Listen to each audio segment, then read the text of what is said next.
Thank you for joining us for this evening's Warrant Committee meeting. We have several issues to address, and we have many guests, so I think we should begin right away. Our first order of business is ordinarily the review and acceptance of minutes of our last meeting. Unfortunately, they have not yet been completed, but they will be ready, I understand, for our Wednesday meeting. So we can defer that item and move on immediately to the consideration of the articles for the special town meeting in February. We have a number of guests this evening. I'm wondering if we're under time pressure. I want to be sensitive to everybody's schedules.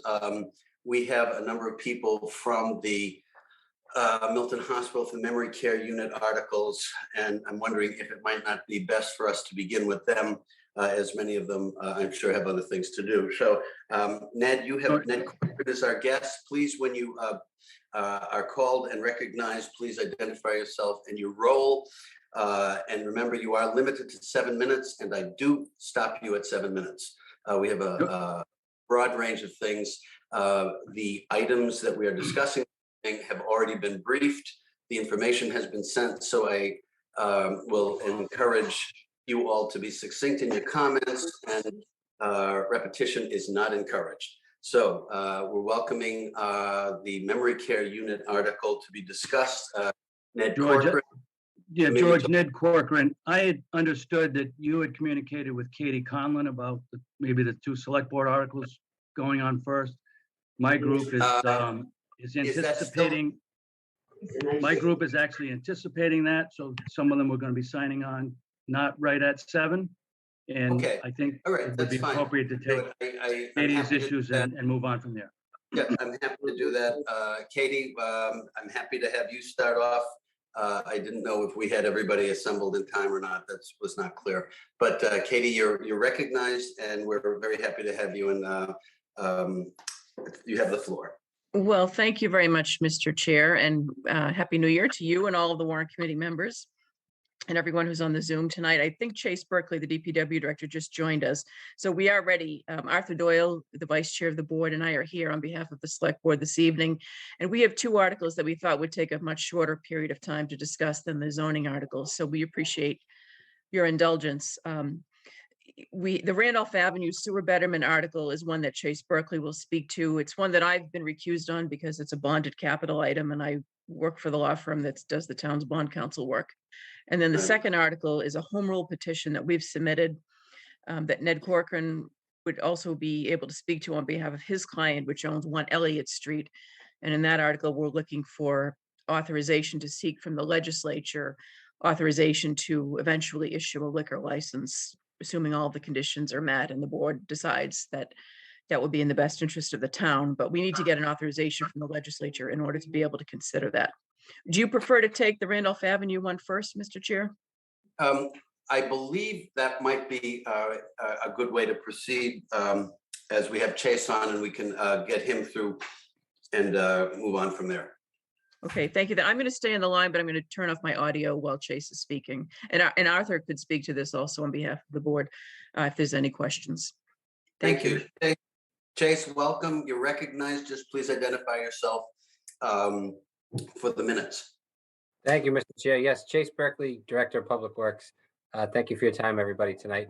So the Randolph Ave sewer betterment article that's being proposed is a continuation of one from 2019. So there was an article approved by town meeting in the December special town meeting in 2019 that appropriated $450,000 to build a new public sewer on Randolph Ave between Gun Hill Street and up towards Reedsdale Road for a series of homes there that have septic systems. So just as a reminder, a betterment is a method of applying costs for public construction to the homes being specifically benefit for it. So the law allows you to apply those costs directly to those homes and not the entire town evenly at an increased rate, because they're receiving a specific benefit or a special benefit, and not it's not a town-wide project. So anyways, once we received the appropriated funding, we went out and secured the services of an engineering firm to begin the design of the project. So part of that was to do exploration of the existing conditions, which they found a lot of rock and ledge. And if you've ever driven down that section of Randolph, you wouldn't be surprised to see that. And it's probably the reason that no SOAR already exists there, because it would be very difficult to install one. And so, and then talking with all the residents that petitioned us on that stretch of Randolph Ave, we got a lot of information about their personal property and what it would take to build essentially their side of the SOAR system. So having done all that engineering, so we're at the point now where we have construction documents that are out to bid this week, and we'll have bid results back by January 20th. We put this article in for the February meeting because the timing is actually works out pretty well, that we'll actually have a true cost of the project, which is severely swelled from the original intention. So when we first sought the $450,000, we were only talking about putting a new pipe in the middle of the street and no work on the private properties. But now that we've gotten into this and talked to the residents, and they've asked that we include all of the work that will occur, both to abandon their existing septic systems and then upgrade their electrical panels for their homes, install pumps that will become their property so that they can pump sewage into the new sewer line. The cost has risen to somewhere around probably about $1.2 million in total. So what, I don't have an exact figure for construction yet. I think I will defer to you on how you want to approach the appropriation. We could either give you our best estimate at this time if you wanted a hard number tonight, or we could wait for the bids due at January 20th, which is, still gives us plenty of time before town meeting to have some real numbers to talk about. So I'll defer to you on that. It really doesn't change the process on my end either way. But essentially we'd be looking for something around $800,000 to $900,000 of an additional appropriation. And just as another reminder, 2/3 of that cost is going to be assessed to those homes that connect or that are in front of this new public sewer over a 20-year period. So the town will construct, bond the entire project, and then apply 2/3 of the cost of that project to these specific homeowners. And they'll repay that as a line on their tax bill over 20 years. And so I think that covers it. I know that was a lot of information. I'm happy to expand on anything or answer any questions. Chase, please, the figure has almost tripled. And I'm sure that was for unforeseen complications based on the geography and the connectivity and all that other fun stuff that you are far more aware of than I am and far more fluent in. I guess the question is, how much of this exists elsewhere in town too? I mean, I'm thinking here's Randolph Ave, and I drive down that road frequently. Are there other parts of the town where this is going to happen?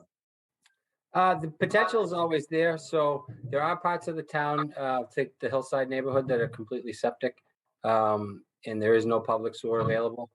So this is somewhat of a unique circumstance where there just happened to be this pocket of homes, and there was public sewers all around them. So it was fairly simple to find a connection point. It's not always the case. So I don't have an exact answer for you of how many potential other situations like this are out there, but it is possible that it could happen again. This is the third betterment that we could find record of that the town is entertaining. There were 2 previous ones completed on Forbes Road and Woodland in similar circumstances. And just as another reminder, so once these homes connect, they will begin paying for sewer charges, and we'll collect that in perpetuity for as long as the properties are there. I remember when we did this in 2019, and I think there were several members of the Warrant Committee who were present also. And this is a relatively small number of residences we're talking about. Are we not? Yeah, I think it's 9 homes in total. I was going to say it was under a dozen, as I'm recalling. And some of them are owned by Milton Academy, are they not? No, these are all private. They're all private. Yeah, it's at that end of Randolph Ave. It's not closer past Gun Hill. That's going correct. to Yeah, so there's a water body there that's a kind of a natural break in the geography. So it's stopping before that. Okay, so 10 homes figure, or 9 homes at 1.2 million. That's a little over 115,000 each Correct. And 2/3 of this will be billed to these homes, right? That's right. Yep. So the town will bond the entire project at the beginning, pay for it up front, and then back bill the homes with interest over 20 years to recoup that 2/3 of that cost. So that's a significant hit for these people, is it not?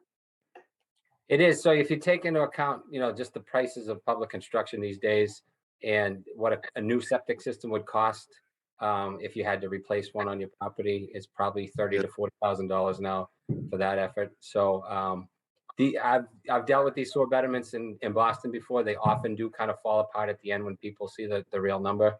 Yeah. But it's a kind of our duty to get it to that point, so that the potential's there for anyone. All right, so if you have 9 houses at approximately, if it's $1,250,000, 9 houses, and 2/3 of that is going to be billed to the home, that's I'm calculating $92,500 per home divided over 20 years.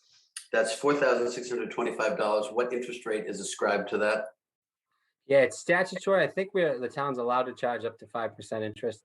Oh, annually. wow. Yeah, but it's something that Compound? the sewer commissioners or the select board can set. But the law So allows you up to that 5%. So the tax bill for these homes will increase by $4,856.25 on average, added to the tax bill with the 5% interest. Have the residents been made aware of this increase? And I assume that when the house sells, it continues to be attached to the tax bill, the tax assessment. So that's correct. Yes, it stays with the property. We did have a meeting with all of these residents over the summertime, kind of laid out the options for them. So the way we bid the project, there's a second option where the town can only build the pipe in the street, and then the residents would be on their own to connect to it. It's obviously a lot cheaper to do that because the town wouldn't be paying for any work on the private properties. So we will have the ability under this bid to do either scenario. But I think for the sake of the timing of town meeting and when this approval would come, to not have to go back a third time, it makes sense to explain and ask for the full appropriation. And then if the residents as a whole decide it's too expensive, they prefer the town build the cheaper option, we still can do that. Have any of the residents with whom you met voiced a preference to have the town bring the sewer to their property line and then connect up from their house themselves? So sewer lines are a little different than water. So property owners own the entire sewer line to the main, even the piece that's underneath the sidewalk and street. So, Right. so what would happen in that scenario is the town would just put a main down the middle of the street, and then residents would be on their own to connect to it. As I said, we had our engineering firm meet with each homeowner, go through their house and understand their electrical needs and all that. And the overall preference was for us to explore the option of doing the entire project as one, and then present that to them. So they are aware of the increase in price and what it entails. They've seen these rough numbers, and we'll be getting a little bit closer, coming the end of January, of what that's really going to cost. As you can imagine, bid prices are through the roof right now. Oh, yeah, I believe that. So is $1.2 million if you had to project forward? I'm thinking in a practical sense, we have to draft the warrant, and making the deadline might be tough for us if we are waiting until January 20th to have an exact number. I guess what I would suggest is your estimate of the high end, and we could approve up to a certain number if that's the consensus of the committee, just from a practical consideration. If the number comes in lower, we can amend that at the time. So I guess my question would be, if you had to use your prognosticator's judgment, what would be the extreme end as close as you can guesstimate? Yeah, so if we subtract out what's already been appropriated, that would be $825,000. That would be at the maximum of what you'd be looking for. Correct. Okay, thank you. Committee, questions for Chase Berkeley? George? Kathy, please. Yes. Chase, I was here in 2019 on the board, and I do remember this article, but I vaguely remember 2/3 cost. I thought that the whole thing was going to be put back onto the betterment for the homes. And I didn't think that the town had voted the 450 to absorb any cost of that. So is my election off or has that Yeah. changed? I believe it's in the text of the article, but the way that the select board, who are the sewer commissioners, when they had the hearing, there was a public hearing before it got to town meeting. Yep. It was presented, it was that the 2/3 are applied to the residents and a third is paid for the town. And that's consistent with the previous betterments done in Milton. And it's consistent across other communities in the Commonwealth. The local system does pay its share because it's a public sewer being constructed. Okay, so with that though, when we passed this into the town meeting, passed it in 2019, we put it in at 450 and they thought that I guess the vote would have been given that they would have been picking up a third of that. So now it's significantly different. So when we go back now, do we ask for an additional 850 or do we have to note that it's, the 1/3 of this is more than, it's more 450 as opposed to like 150 for the town? Yeah, so because the town will bond it, we need to ask for the full amount of the project and not a third or 2/3 of it. So the town will fund the entire project, 100% of that, and then recoup those costs from the residents, 2/3 of those costs over 20 years. So I guess I'm thinking that in our commentary, should we be recommending this, that we need to be clear that there is an increased cost to the town on this, because originally we were thinking 1/3 of 450, now it's 1/3 of 1.2. Correct, and it's an increased cost to the sewer enterprise fund. Yep. Okay, all right, thank you. We can make that note when we make our recommendation to town meeting, that over the years, the estimates have increased as a result of cost increases and other factors. So whoever drafts that opinion based on the recommendation that we make to the town meeting will have to reflect that, I think, in fairness. Other questions? Yeah, George, I have a question. I have Please, two questions. Susanna, go ahead. Yeah, hit it. Yeah, so the first question is, just to be clear on the process, town meeting, assuming we recommend this, town meeting will vote on whether to do the full process or whether to stop the sewer, I'm sorry, I'm going to use the wrong words, to stop it at the property lines and leave the rest of it for the homeowners. Is that correct? So the homeowners don't have any choice. Is that So right?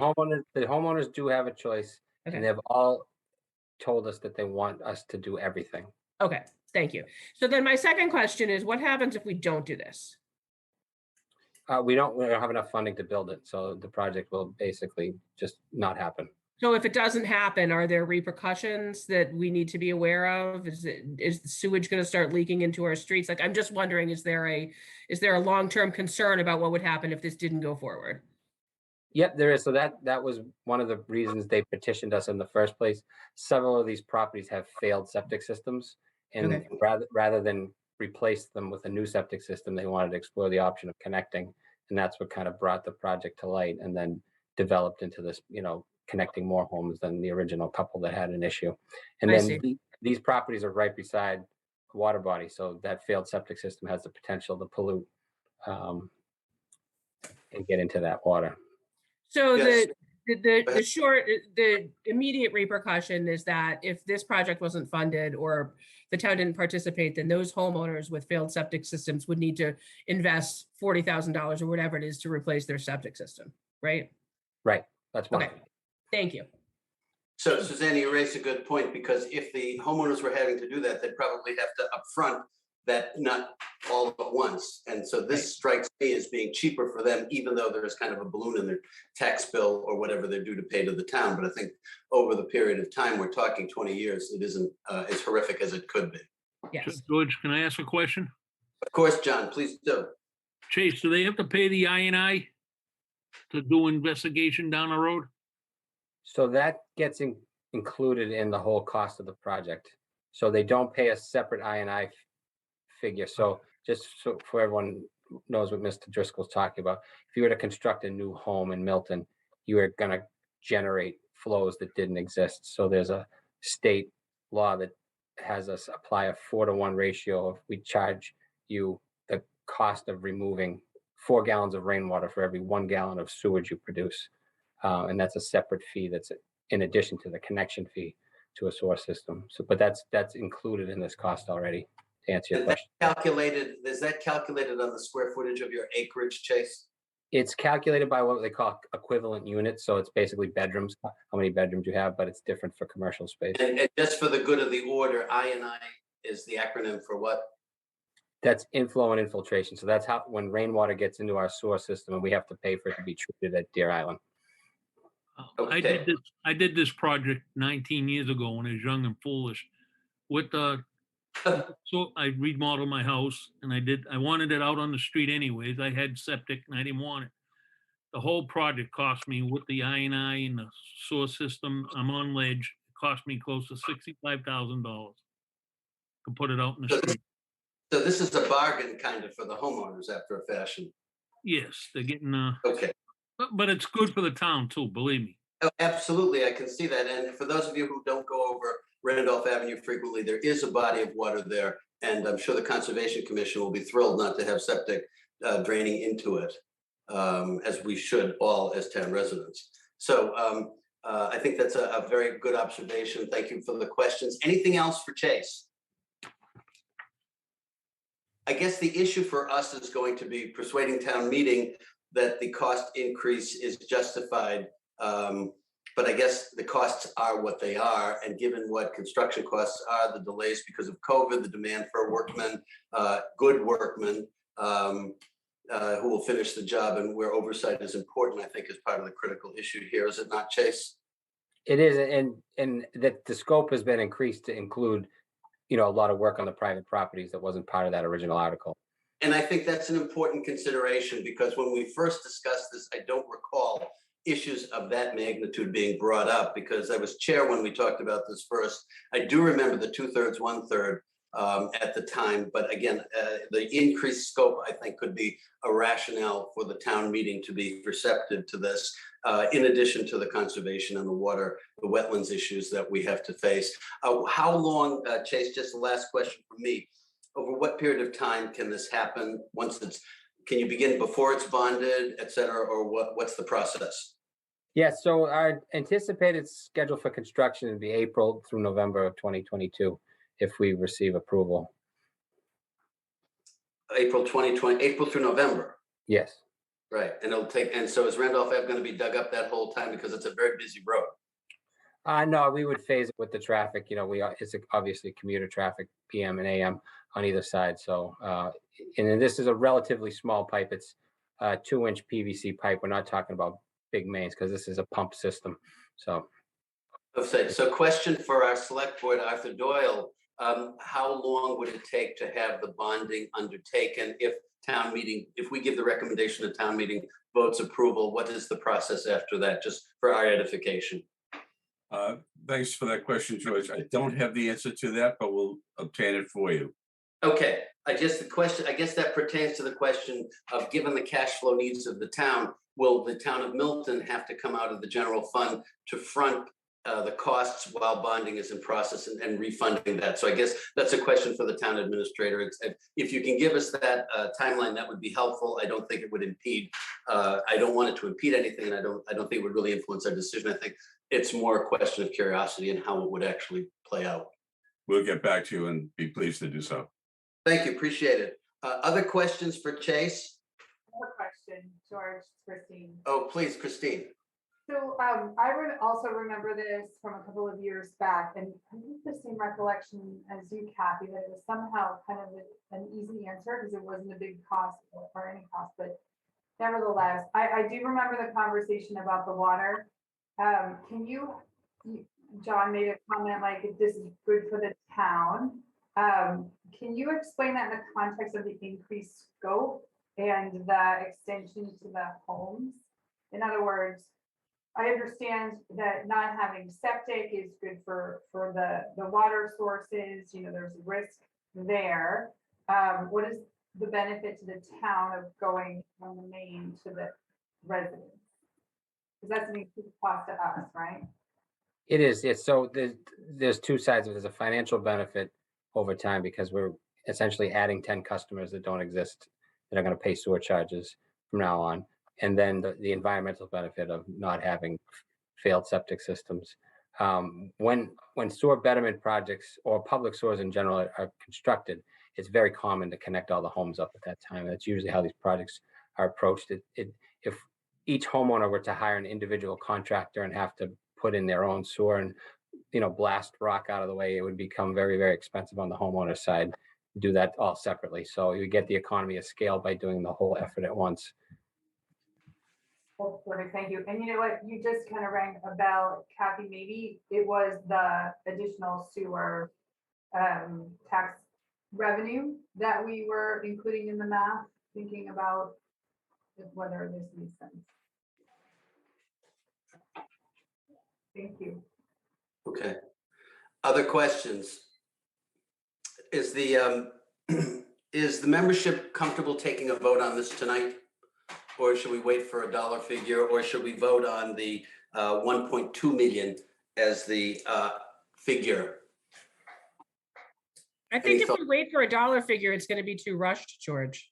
I think you're right, but I'm sensitive to the consensus of the committee. I'm comfortable using 1.2 million, and if we have to adjust it down, which I'm guessing, Chase, would be what we would be doing rather than up, I think that we'd be happy to see that happen. But I'm comfortable with 1.2 if the membership is comfortable with it, and I'm comfortable taking a vote tonight. I think this is a continuation of something we discussed several years ago, and it's reasonably straightforward, and we can see the benefit. Not an additional 1.2 million, because we've already allocated the 400, right? That's correct. So $450,000 is already appropriated. What we're asking for is 825 more. Okay, is we comfortable with that, ladies and gentlemen? Yes. Yes. Anybody know? Okay, so I need a motion to approve the request for an additional $825,000 for this petition and this article. Do we have a motion? So moved. Do we have a second? Second. Thank you. Lynn, is there any further discussion? Hearing none, Lynn, please take the roll. John, Yes. Kathy, Yes. Emily, Yes. JJ, Yes. Stephen, Yes. Dave, Yes. Christine, Yes. Susanna, Yes. George, Yes. Kristen, Yes. Erin, Yes. O'Henny. Yes. That's it. Terrific. Thank you very much. 1 down, 5 to go. Thank you, everybody. Chase, thank you very much for your time. Keep up the good work, and good luck with the snow removal this winter. Keep up the good work. Happy New Year, everyone. Happy New Year. Thank you. Our next order of business, we still have our select board present for the home rule petition regarding liquor license for 1 Elliott. And Ned, you're here for that also, are you not? If we need questions answered? Yes, I am. Yes. Terrific. Katie, are you carrying the ball on this one, or Arthur? Yes, Mr. Chair. So I can just briefly summarize and then turn it over to Ned Corcoran for his clients. I think he's going to show you a few slides about what his clients' plans are for 1 Elliott Street. So we're talking about the building that formerly housed the Milton Sport and Spa right across the street from the Bank of America location. And the town's practice and really necessity, because the way the process works for Milton, is that if we would like to, if there's a new restaurant or a new facility that would like to be able to obtain a liquor license, the select board needs to go to town meeting, ask for an authorization to submit a home rule petition to the legislature, get the legislature's approval to issue approval for us eventually to be able to issue a liquor license to a specific street address, specific location. So we went through this with Steel and Rye, with Novara, with the other restaurants in town. And that's all we're doing at this stage, is just asking town meeting to authorize our board to go to the legislature and ask for this authority. It does take a while to process this at the legislature. It can be several months. It can be up to a year. And Mr. Corcoran can speak to his client's plans. This is obviously going to be an approval process through the planning board or the Board of Appeals for what he's proposing at this site. But the idea was to submit the request for the authorization to eventually be able to issue a liquor license at this stage, knowing that it's a large lead time item.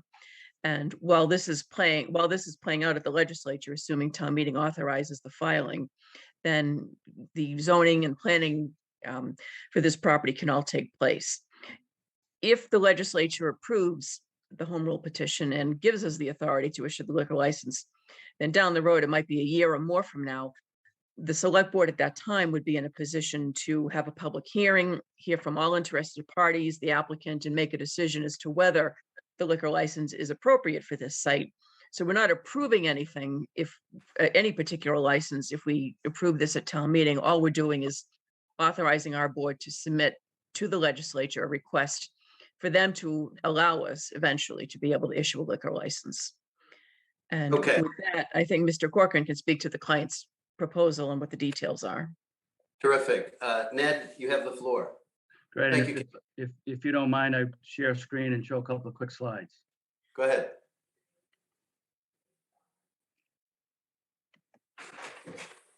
I've got a host has to allow me to share the screen. Milton Access, can you allow Ned to share his screen? I'm co-host, but I don't, for some reason, have that permission. Oh, really? That's strange. Often we do, but that's okay.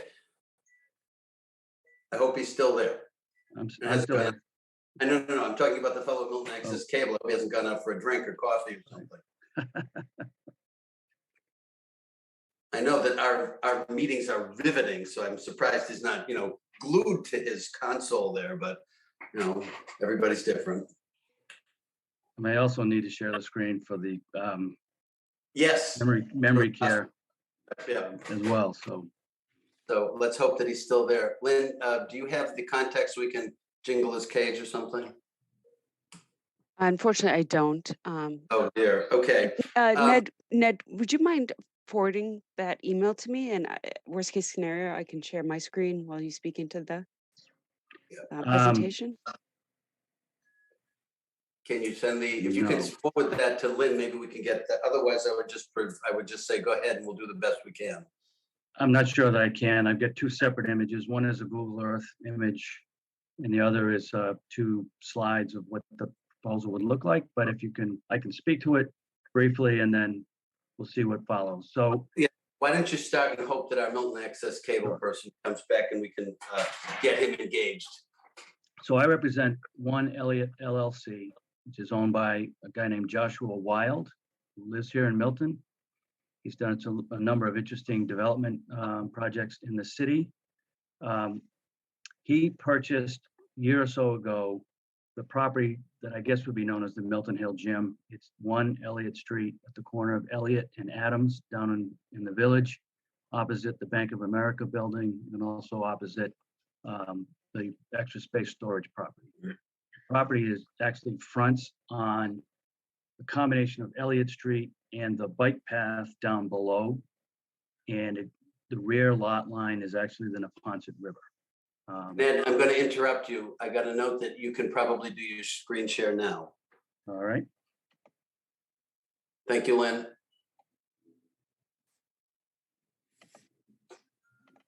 Can you see that? No. It's coming up. Bingo, you got it. All right. So this is 1 Elliott Street. This is a historic structure, formerly part of the Walter Baker Chocolate Complex. For those of you who know it, there's a gym in here on several floors. There are a number of other offices throughout the building. There's an archway that connects from Adams Street over here down through the building to an area in the back that accesses the Neponset bike path, the Neponset Trail. The Neponset River is this is the dam. This is water flowing over the dam. The river separates this property from Dorchester and the balance of the Walter Baker complex. If you see here, you can see the outline of an old wooden structure that used to exist between the main building and this sort of two-story warehouse type structure. That disappeared some time ago, 60, 70 years ago. We're not exactly sure how.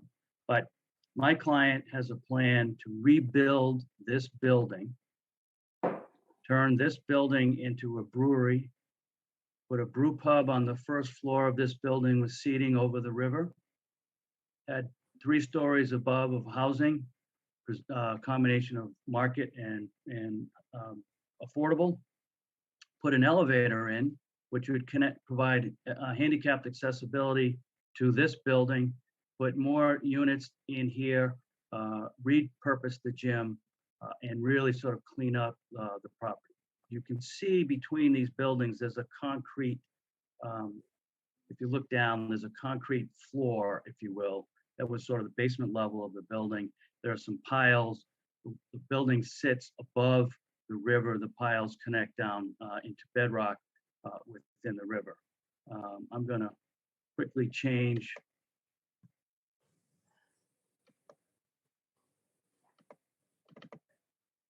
So this is a view. First, we'll come down here. So this is the view of the proposed new building. This is the warehouse structure. This is the existing One Elliott. And this is what the new building would look like. It would essentially take on the same character of what was there before. Brick facade on 2 levels and 2 levels of wood up above. This level is the level where the outdoor seating would happen on the other side. This looks at the building from Adam Street with the arch going down through the building. The river flows sort of down through here. On the other side, looking from the Dorchester side across the river, this is the existing structure. This would be the new. You'd have a deck here on that first level sitting out over the river. And here is the 2-story structure that would serve as the brewery. The purpose here is we have a lot of process. I can think of 7 or 8 different agencies that I've got to take him through. We've got to go through MIPA, Mass DEP, Mass Historic, Department of Conservation and Recreation on the state side. I've got Planning Board, a Board of Appeals with a variance, and ultimately the Select Board for a liquor license if we're fortunate to get through all of the above. But that process takes time. As Katie said, the process of legislative authorization for the town to grant liquor license takes time. Our hope is it all comes together within the next 12 to 18 months. And 18 months from now, Josh will be ready to break ground on this exciting new project. And with that, I'll stop sharing and answer any questions. Thank you. Thank you, Ned, very much. Questions for this project? What is Hey, you have your hand up. Yep. Oh, sorry. Ned, just question about parking in that area. It's tight already. And if you're going to put in a facility there? That's the main variance. Yeah. There's essentially no parking. Yeah. The redevelopment of the village. Yeah. This project, a couple of others that are coming, are really meant to be transit oriented. This is right at the Milton stop on the trolley line. Central Avenue stop is just up the street. We did meet with the owners of with the president of the condominium association at the Baker Chocolate on the Boston side. They were thrilled with the idea of the project and they offered parking if needed. So there is parking available over on the Boston side if we need to take advantage of it. There's fairly adequate supply of on-street parking, particularly in the evening. There's not a lot of competition for parking spaces after 5 o'clock in the village. So I think that there's a reasonable volume of parking available, but that will be the primary purpose for seeking a variance because there's room for about 6 spaces and those are meant to be taken up with public amenities to support the overall ambiance of the project. Is there any plan to try to rebuild the stairway down to the parking lot, or the T-stop? Because there's plenty of parking down there. Yeah, that's on the other side. And it's possible that you can actually access that by walking underneath Adam Street and then going in. I, a number of years ago represented Extra Space and its redevelopment. One of the pieces of that project is that we opened a connection from that parking lot to the MBTA station and to the and across the tracks to the MBTA parking lot. So that is that there is a direct walking path without having to go down those stairs. Henny, you still have your hand up. Any follow-up? Yes, thank you. My question was exactly one about the parking. So Steve, great minds think alike, I guess. This because that area is so tight, and I mean, I agree. Yeah. The second one is about Ned. It's nice that I've now seen you present numerous times. We now understand you're very considerate of everything. Have you thought about the historical considerations of that building? Are there any things in terms of conservation we need to think about? Is there any work on that side that you guys are considering? Yes, we've got to go to the Massachusetts Historical Commission for permission. And we've met with the Milton Historical Commission, who generally favored what we're proposing to do. The only real issue with respect to historic is modifications to this side of the building to increase the number of openings for doorways, windows, etc. When you reconnect this new building, there's going to be new openings here. And the reconnecting of that will have, a visual impact, obviously, on this building. It's one of the reasons why Josh has designed it to have the prior character, that the new building infilling here would be essentially the same as what was there previously. We've got some old photographs of it. They're difficult to show in this context, so I didn't do that. But that this outline is the outline of the building that was there. And we're simply putting that back. Great. Okay, if you can just continue your screen share. We have several questions, and I just want to take them in the sequence that I saw them. Aaron, I think you were the first hand that I saw. Do you have a question? I do, Mr. Chair. I'm just curious, Ned, thank you so much for this. I can't wait, and I would like to just reserve a table now permanently at the new place. But I have a question, basically, because what I'm looking at to the right there is that wonderful eyesore of the storage space that produces, nothing most of the time in all those parking spaces. I know I read that there's a proposal to put in, condos and whatnot over there by the Milton parking lot, by the T-stop and all that fun stuff.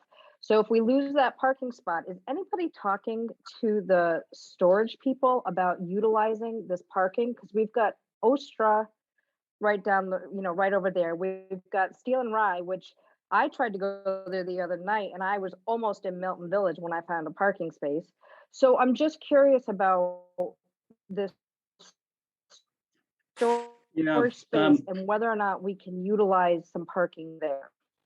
There's a possibility of doing that, at least in the near term. Extra Space, full disclosure, I represent Extra Space. I've done a lot of work for Extra Space. I permitted a building years ago that was supposed to be built right here. It was going to have a restaurant, 4 levels of condominiums above it, and unfortunately 2008, 2009 happened, and they lost the market. So it's possible every once in a while developers sort of fish around and try to see if they can cut a deal with Extra Space to either rebuild that building or do something around it. And I can't say that won't happen. And certainly they would have to preserve their future ability. But in the interim, as long as there are spaces available, it's possible that arrangements can be made to use those spaces at least, during the evening and on weekends when they're available. I can tell you, having done permitted storage here and in other places, that they are an extraordinarily low impact use, because you never see more than 2 or 3 cars at the Extra Space storage facilities. And Aaron, just for your edification, I don't know if you remember, but those of us who've been around a while, the Extra Space is a vast improvement over the real eyesore that was Humboldt moving its storage there years ago. So this is already an upgrade. Do you have another question? I believe that. I do. I just wanted to follow up. So, Ned, if there is, and I know you've got like 900 hurdles left to go to get to that point, but is parking going to be the biggest issue that you are seeing in approving this?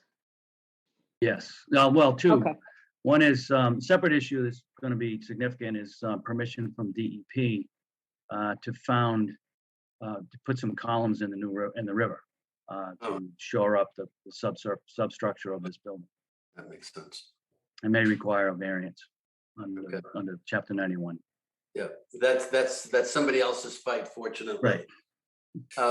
Okay, Erin, are you done? Yes, I am. Thank you, Mr. Chair, and thanks, Ned. Terrific. Ned, if you can discontinue your screen share, I can go to the next questioner. Sure. Thanks.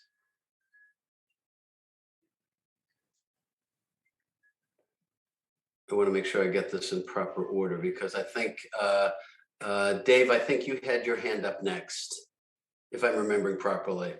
Thank you, Mr. Chair. Thank you, Mr. Cochran. This is very exciting. It's like a great project. I have a parking question. It's just a little different. Is I could see where a brew pub on the bike path could be very attractive to the bicycle crowd, especially on the weekend. So my question would be, would the brew pub be accessible from the bike path, and would there be parking for bikes? Because it could get very tight in there. So that's my question would it be accessible from the bike path, and would there be parking for bicycles?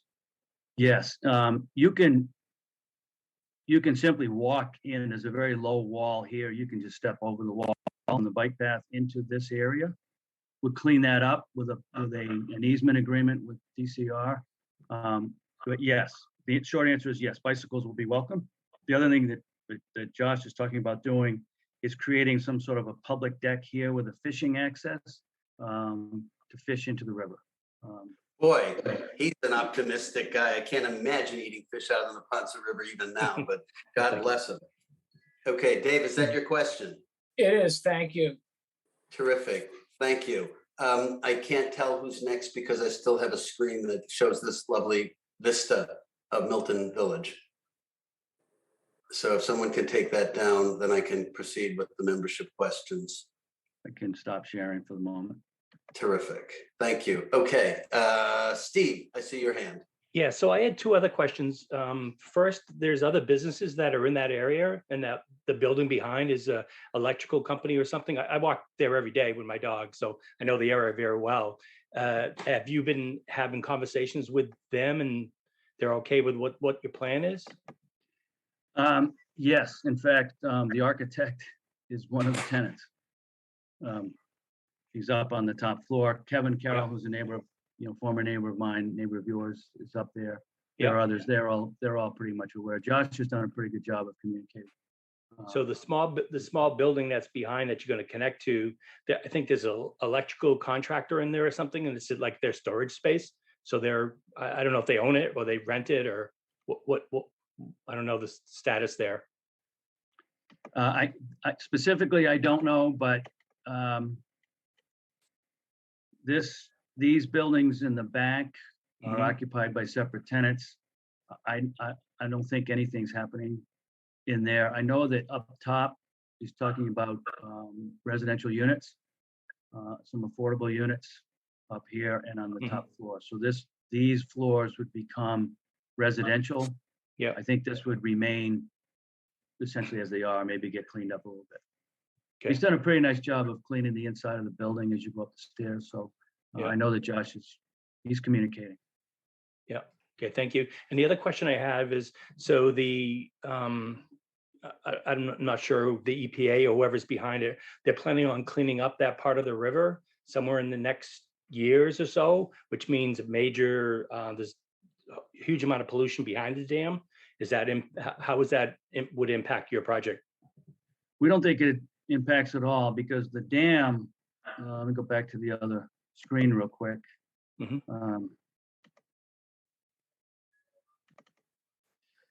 Everything we're doing is downstream of the dam. Yeah. This is the dam here. Yeah. All of the cleanup work behind the dam would happen separately. Okay. And it's interesting, the high water mark is substantially below the level of that basement level. So we're not anticipating issues with flooding or other concerns. Okay, thank you. Thank you, Steve. Other questions for Ned Corcoran? I just have something really quick, George, as a clarification. Just to be clear, we're not being asked to vote on this project or the parking or any of that right now, correct? I mean, we're That's not right. approving this project. This is merely about the liquor license process. This Okay, is I just want to make sure I understand the scope. Yeah, exactly. So if there are no other questions, I would just recap what Chairwoman of the Select Board, Katie Conlon, said. This is to authorize the Select Board to request to the legislature a liquor license. So we're just giving them our recommendation to town meeting to authorize the Select Board to go for the liquor license. That is it at this point.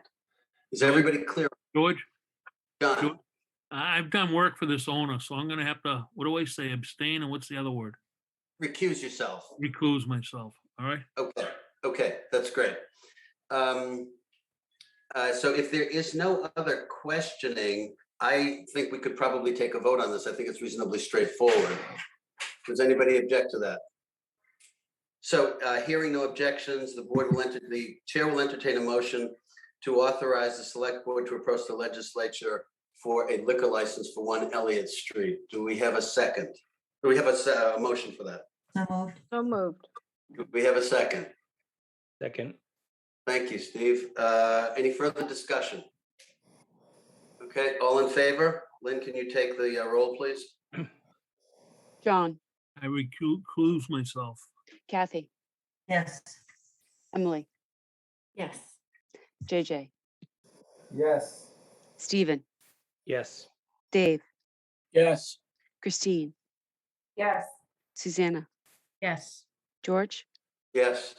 Kristen, Yes. Erin, Yes. O'Henny. Yes. Terrific. Thank you all very much. Next item on the agenda would be the memory care unit.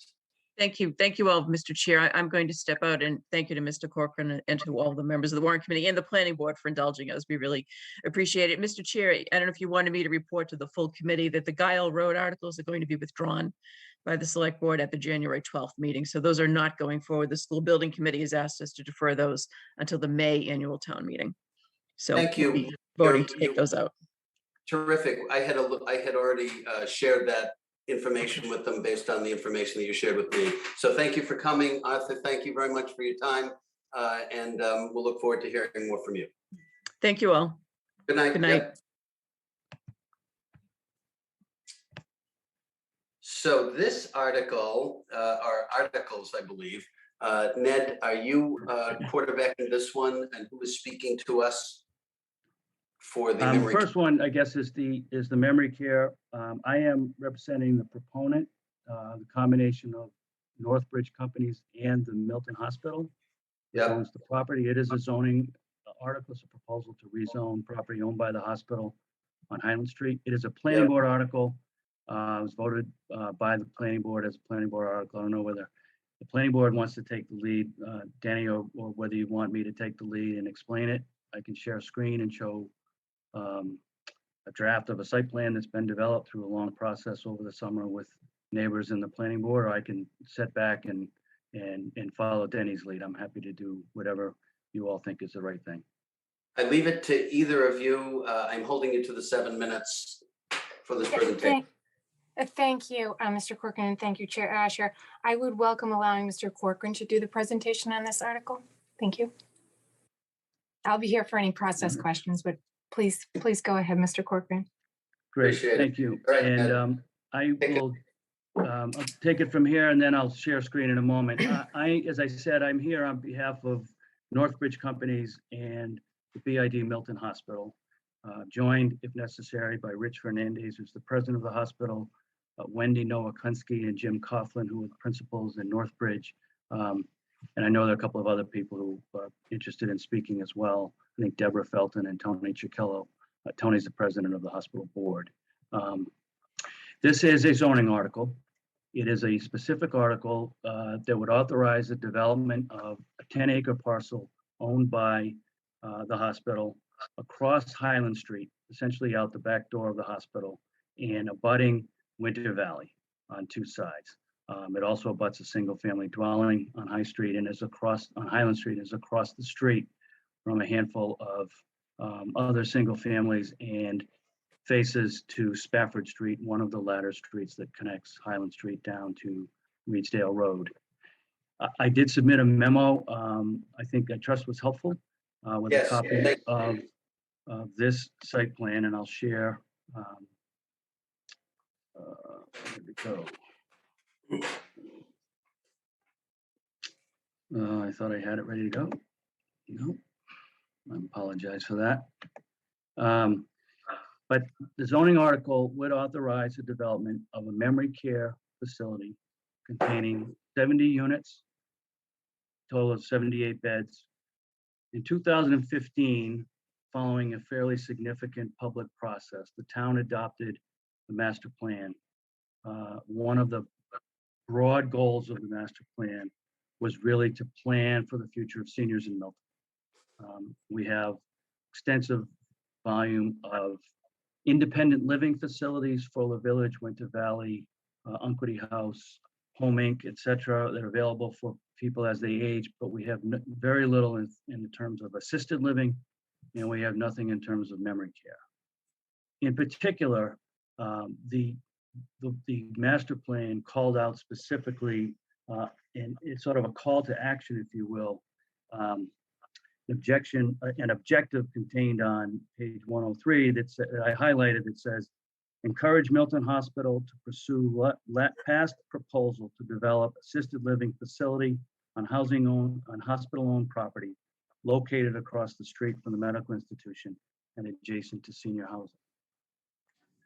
That was a specific recommendation adopted by the planning board following a very extensive public process. And the hospital's plan, in this case, responds directly to that call to action. The hospital, over the past couple of years, went through a fairly extensive selection process, received dozens of interested offers, several significant, many in the forms of housing, some affordable housing, several in the assisted living world, and this one, which focused on memory care. Northbridge Companies is the proponent. They offered less than others to build, but it is a lower impact, higher value return, we think, for the town. As a unique function of a memory care facility, the 78 occupants don't drive. They're not able to drive, and so traffic volumes are substantially reduced over other uses that could come to play. We understand, I understand, I deal with it all the time. Traffic is an issue in Milton. It is an issue everywhere in Milton. Every neighborhood faces traffic issues. We all understand that. In my own opinion, my own experience, most of the traffic issues have come from outside of Milton, associated with cut-through volumes, not development activity that takes place within Milton. But this is a project that was sensitive to issues of traffic and other impacts. And so what's proposed here, we think is really the highest value with the lowest impact. We've done a preliminary tax assessment on it. We're sharing that with Bob Bushway at the assessor's office, but we estimate future new tax revenue at $275,000 a year. That's new revenue over what's essentially now a fallow former residential use. And we think, as I said, low impact. There are challenges. There's a significant amount of wetlands on the property. There's two intermittent streams that parallel each other, one that parallels along Highland Street itself, and the other on the backside that comes out of a wetland on the Winter Valley property. They sort of meet together at the low point. We are constrained to build, obviously, within the dry area, and there will be a substantial amount of wetland development, wetland impact management and planning that will go into the development. This bylaw would authorize, as I said, a single building containing 1 to 2 stories. The property, the building would be set into the ground so that essentially visible from most sides of the property would be 1 story. A lower level would be set into the ground, taking advantage of the contour, the hill, if you will. so that visibly you're looking at essentially 1.5 stories from all sides of the property. And that would be set within the upland area. The bylaw proposal provides for substantial process, plan development, impact analysis, and a substantial permitting process to be conducted by the planning board, focusing on site plan issues, stormwater management issues, preservation of open space, preservation of trees, preservation of buffers, traffic management, traffic impacts. For example, requires the planning board to approve the scope of a traffic impact study to be performed and reviewed by the planning board.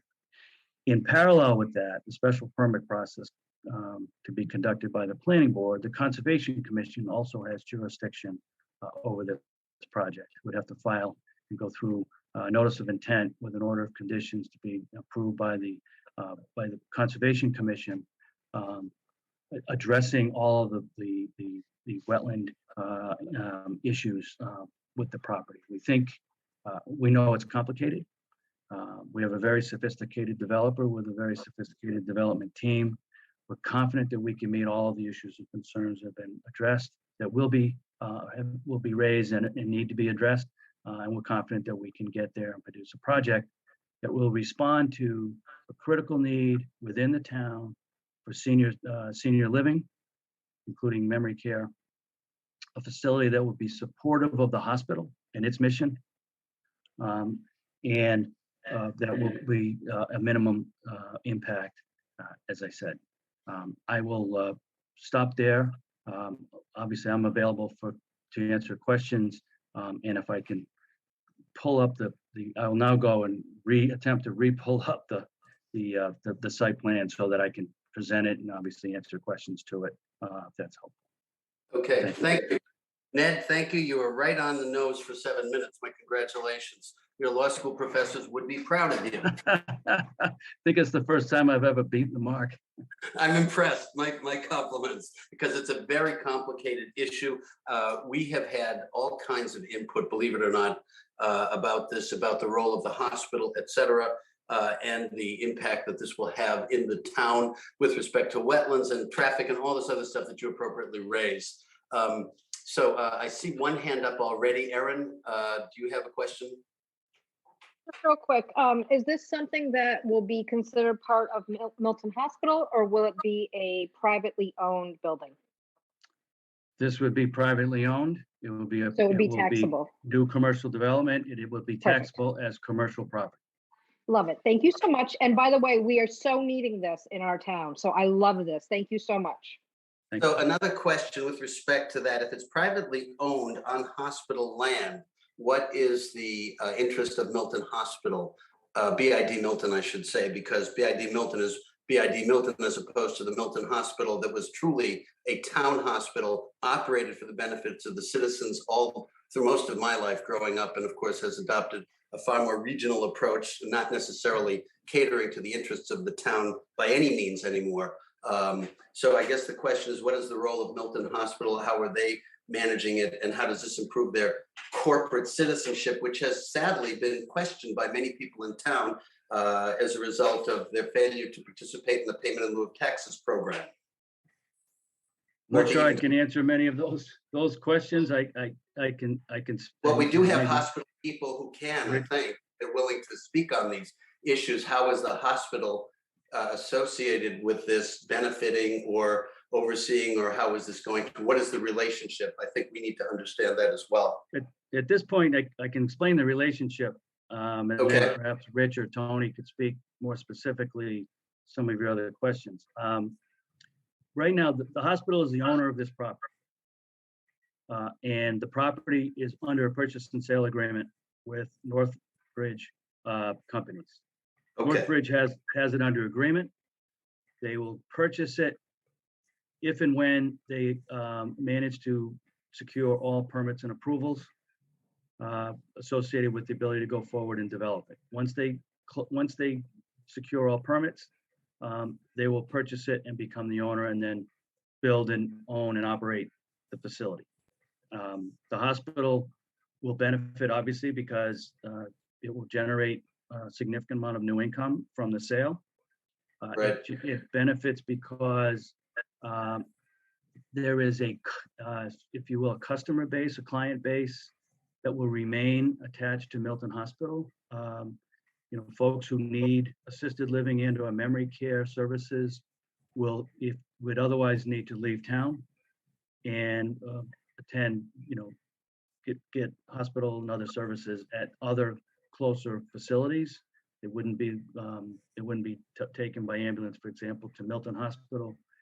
Milton Hospital will benefit directly because they will have access to the expertise here at this facility, available to assist with folks who need memory care services who come to the emergency room, for example, at the hospital. Maybe a bed available. There'll be a bed available here for assistance with those who come to the hospital who may also have memory care issues. So there's a real partnership here. There's also a partnership with Winter Valley on the other side. Winter Valley, there's 160 units, substantially independent living. They have some assisted, but mostly independent, getting ready to file permits. If you recall, last spring, the town meeting amended bylaw to allow Winter Valley to add a new 36-unit building to expand its campus. But Winter Valley itself needs the type of service, the type of relationship that it can create with the memory care facility to provide specific types of services to each other. And so that'll be a helpful process. So another question, would the facility itself be giving preference to Milton residents? Yes. And there is a process for, correct. The two things. One is their history is that these are uniquely local. Yep. A substantial number of the residents are from Milton and or are parents of adult children who may have moved to Milton. So folks who live here now, whose parents are from away, move here to be closer to their children. It's easier for the children to have them here. So got it. Okay, that's very helpful. That's very, very helpful. Questions? And Northbridge does enter into agreements with host municipalities to provide minimum percentages of units available. And in terms of the benefit to the town, I'm assuming that the private pay and insurance and Medicaid patients will all be accepted. Yeah, the bylaw provision, this bylaw,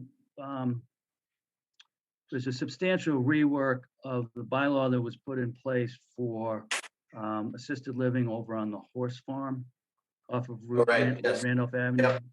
Yes. That bylaw provides for 5% affordable component. We carried that forward in this bylaw.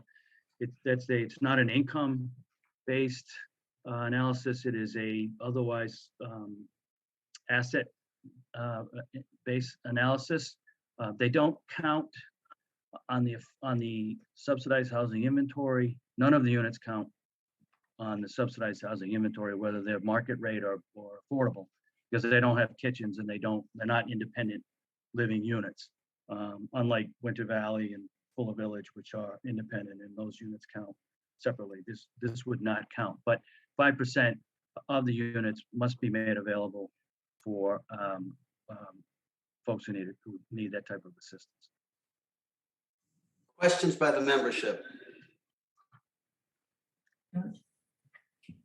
Can we stop the screen share so I can see? Yep. Thank you. George, I have a question. Okay, Kathy, I see your hand first. Yeah, I really am very interested in this project. I think it has a lot of merit, but I do have one question. Is it as part of this project or anything after this project, will the hospital or Northbridge companies have any plans to acquire any neighboring buildings or plots around the hospital or this facility? So I noticed in one of the project sites, there's a fourth side is abutted by a single family home. And I would be just curious, would there be anything in terms of someone acquiring that? Because to George's point, we see a lot of residences being scooped up by businesses or programs who don't participate in the pilot program, and that would have a negative impact on our tax base. Yeah, I do understand the question about the hospital and its pilot program, and I'm not in a position to speak to that. But this property, once it's sold by the hospital, will be owned by Northbridge, and Northbridge will become a new corporate tax-paying citizen of the town. The taxes would be paid at the commercial rate, not the residential rate, as I understand it. The property itself, it fronts on Highland Street at the top. The hospital is just off to the upper left of this photo of this plan. Winter Valley is on the left-hand side, that's sort of downhill side, and substantially on the back. And there is a single-family dwelling here. And we've been very careful to plan this development to pay attention to impacts, visual and otherwise, that would occur here. The substantial protections, I think, within the proposed language that addresses both impacts to this family and also visually to the single families that are on Highland Street. This is Spafford Street here. It's the closest ladder street to the hospital itself. Connects from Highland Street down to Reedsdale. There are, Buckingham's the next one, and then Martin, and then Clifton. They are all legitimately concerned about the daily impacts of traffic. And one of the things that the traffic plan will do, and I think the outcome of the special permit will detail the direction from which employees, contractors, delivery vehicles can come to and from this site. And we think that's easy to manage based on contract and other basis, but essentially all traffic would be routed up and down from Canton Avenue out to Reedsdale Road and out. There'd be prohibitions. For instance, I'm sure there'll be a sign here that would say no right turn, but prohibitions about people leaving, turning right, turning down the hill, and whatnot. And yeah, I'm sure from time to time, someone's running late, they think they need to get somewhere, they'll cheat. And, if they get caught cheating, then we'll get our hands slapped, and the employee will as well. But that's as I understand it, Northbridge, they are in and they will tell you that they are reluctant developers. They own and manage assisted living and memory care facilities. They are substantial projects that there is a minimum volume of units necessary to make it work. And they're standalone facilities. So 70 units within this pod. This section is 2 stories. This section is 1 story. The grade comes down the hill from the right of the plan to the left. The lower level of this grade is below the grade of the ground around it. So what you see here is 1.5 stories. But these buildings, they're expensive to develop, operate, and maintain. They have no interest in picking up little pieces of property elsewhere to do other things. And I don't think that, as I understand it, the hospital has no idea about going up and picking up either other properties. There was a concern raised by some abutters about the potential for redevelopment of this corner of the property. So this property was historically a farm. It was the first Irish American in Milton to own property. And Milton owned this property. He had a farmhouse that was here. There was a second house built essentially in this part of the property. This is a 40,000 square foot house lot. It's 107 Highland Street. There's a second lot that sort of comes like this, that comes in around it, shaped like the state of Oklahoma. That's 111 Highland Street. The balance of the property is 0 Highland. It doesn't have an address because there was never a building on it. This building was demolished the wetlands have substantially encroached into this area, but there is some upland in here, and there was a potential that you could build a very small office building or a single family or duplex dwelling here, which be its own separate thing. Through the process this summer and this fall, Northbridge and the hospital agreed that under no circumstances would this property be developed separately.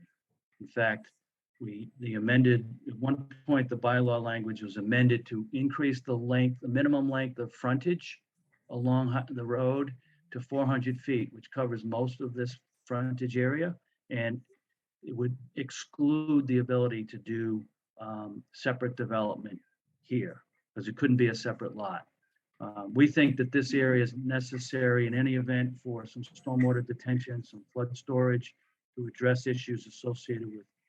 So there's a stream that comes through here. And so this flow that comes into here, we need to manage, capture it, maintain, make sure that's handled properly in accordance with the environmental requirements. So this is gone. There's no chance that this would be ever developed. The only portion of property I think that could separately be developed for any reason is what I call the sort of the Utah Panhandle. The other wetland I discussed, the other stream comes down out of a wetland here on the upper level of Winter Valley. It flows through and down this way. This area is dry, but it's not accessible physically. It could be, acquired, I suppose, by this owner and added to their property, but there's no separate ability for this property to be developed for any other purpose associated with what's happening. Ned, has the Conservation Commission rendered an opinion about this yet?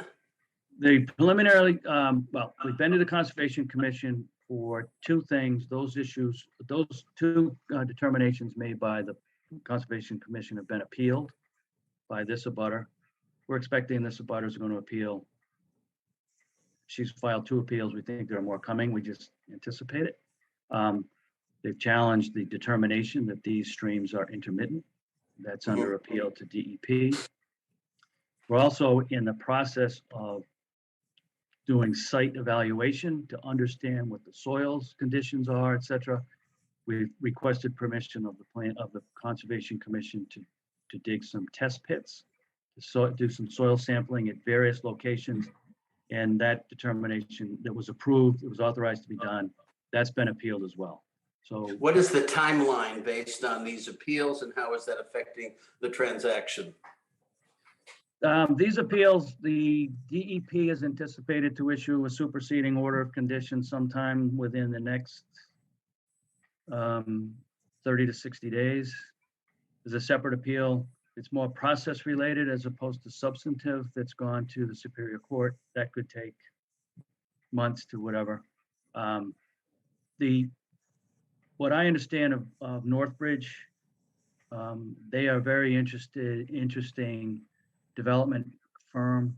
They are backed by significant equity, high value, high net worth individuals and families who are very patient with Northbridge and its development plans. And Northbridge and the hospital are working really on the long game.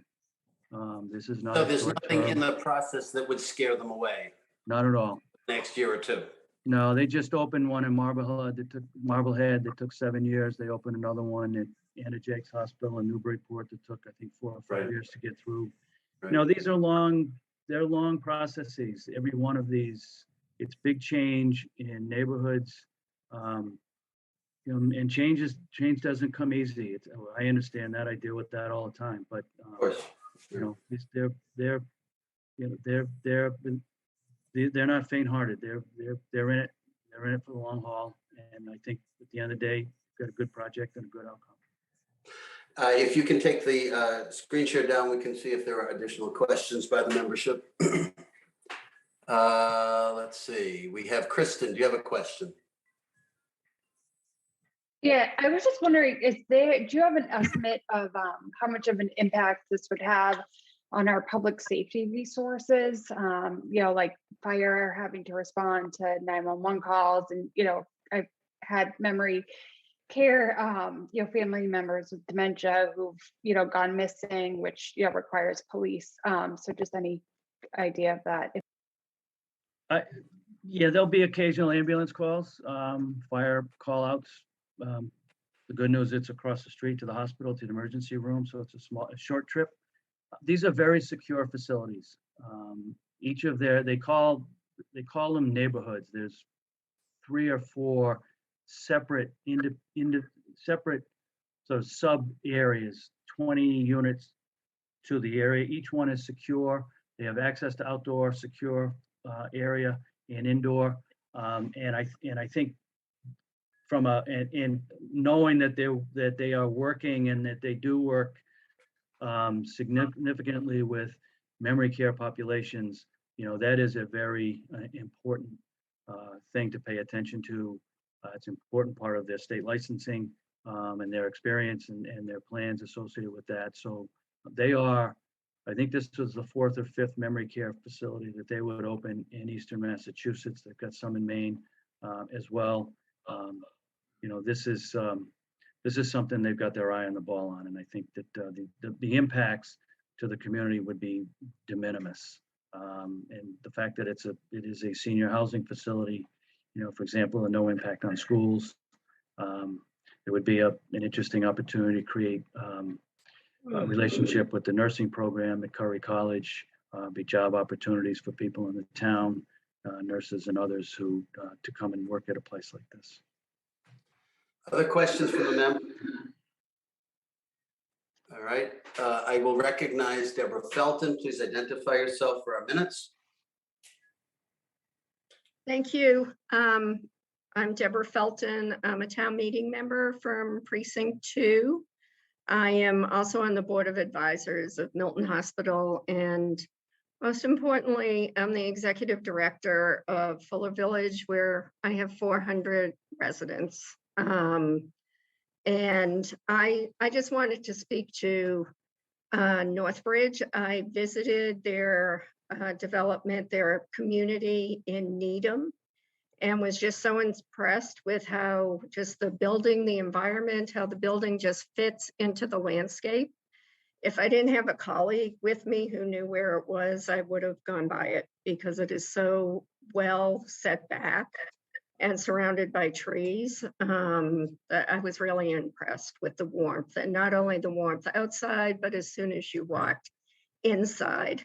I happen to follow a lot of town stuff, and I am so happy that it is, they're a developer, but more they run communities. That's their focus. And just happy to have a community and a developer here who will actually stay in the community, who's committed to the community. At the Needham site,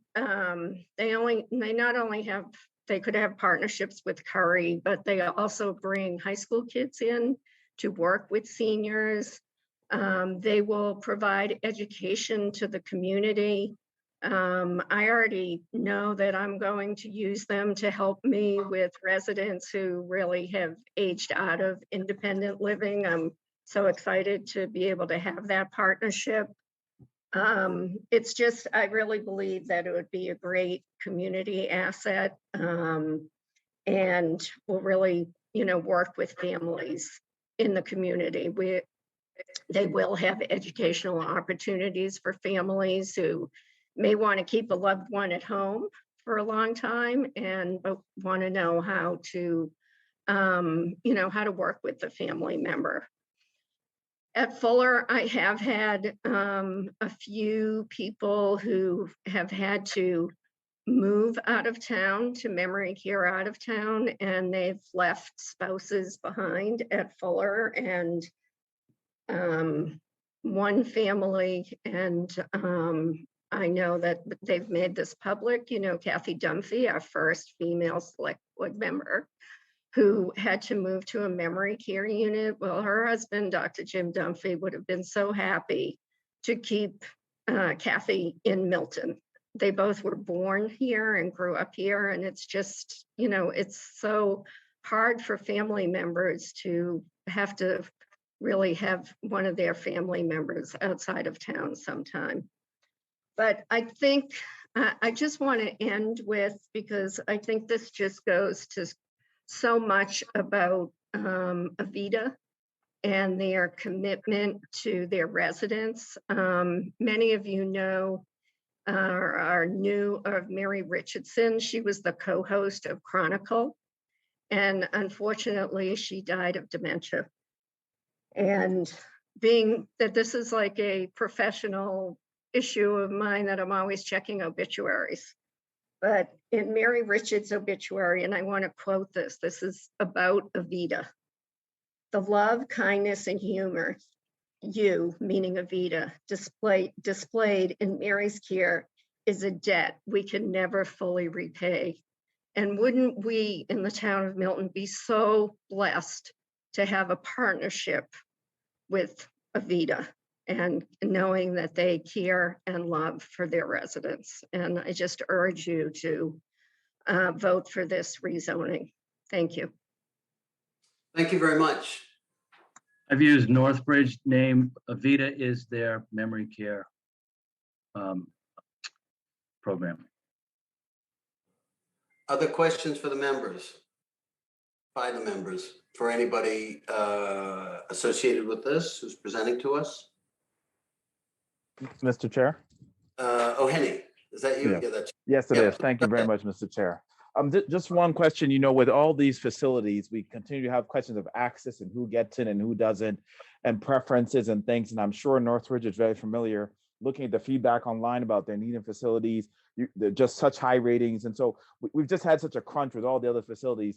Just want to make sure that there's some commitment to making sure we work with the same equitable standards we're using throughout Milton, that we could apply our standards in conjunction with what Northridge normally does. I don't think that'd be a problem, but I just want to make sure that that's stated. Yeah, that question has come up a number of times, and Northbridge is routinely works with communities that prepare to enter into sort of a host agreement with the town to ensure that a minimum number of units are available on a preference basis for residents of the town and or parents of adult children living in the town. Other questions? I will entertain a question or a discussion among the members, whether this is something we can vote on this evening, or whether we want to defer a vote for further consideration and discussion to our Wednesday meeting. George, can I ask a question in that vein? Christine. So I'm looking through my email for the article. What are exactly is this a zoning article? It is a zoning article. So. And a bylaw change. There are 2 articles associated with it. So it's a residential rezoned area that will be now commercial? This is a zoning article. It would create an overlay district for this property that would allow memory care, special care residents to be developed on what is otherwise a residence A property. It is Does this also require the underlying zoning won't change. If for some reason this process falls through, it can always be developed as single family house lots, but it would require specials, this zoning to authorize the development of this memory care facility on this property. Requires 2/3 vote, as I understand it, of town meeting to allow that zoning change.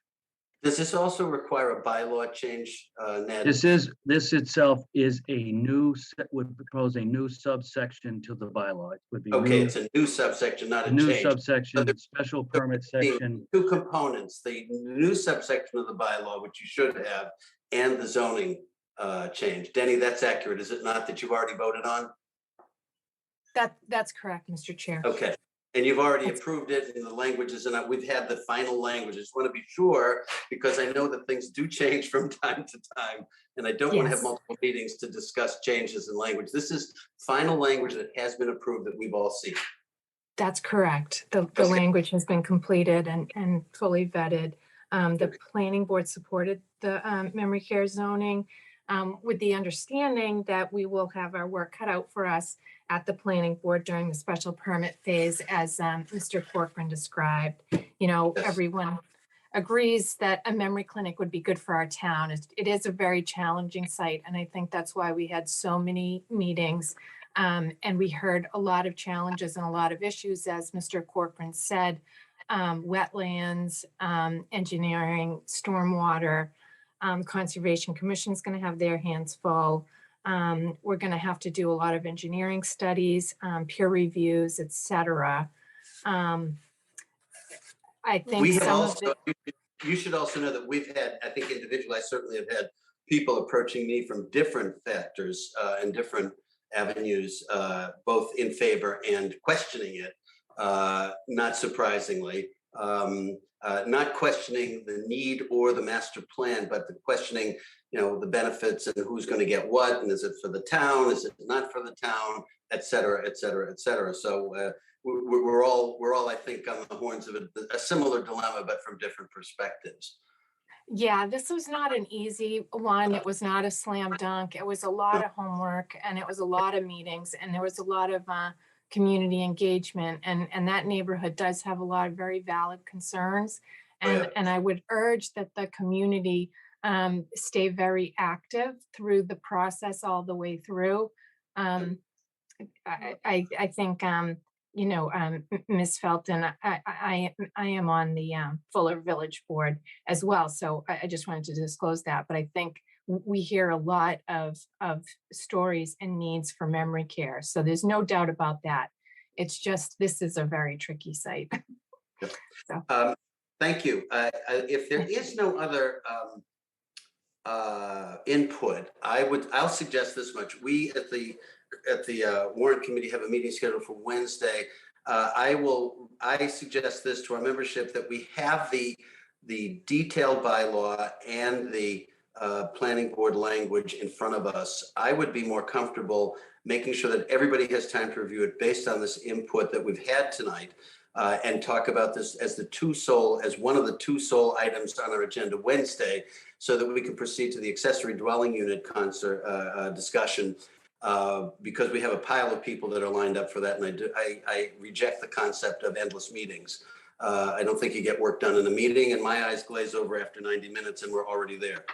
So I will suggest to the membership that we defer a vote on this for further discussion to Wednesday's meeting and proceed to the accessory dwelling units, and thank very, very sincerely our friends from Milton Hospital, and especially Ned Corcoran, for the time that you put in tonight. Thank you very much, Mr. Chair, and I'm happy to be available on Wednesday evening as well if there's questions that might come up with respect to the language. You're welcome to dial in, Ned. I think it might be helpful if there are any residual questions. Right. Thank you.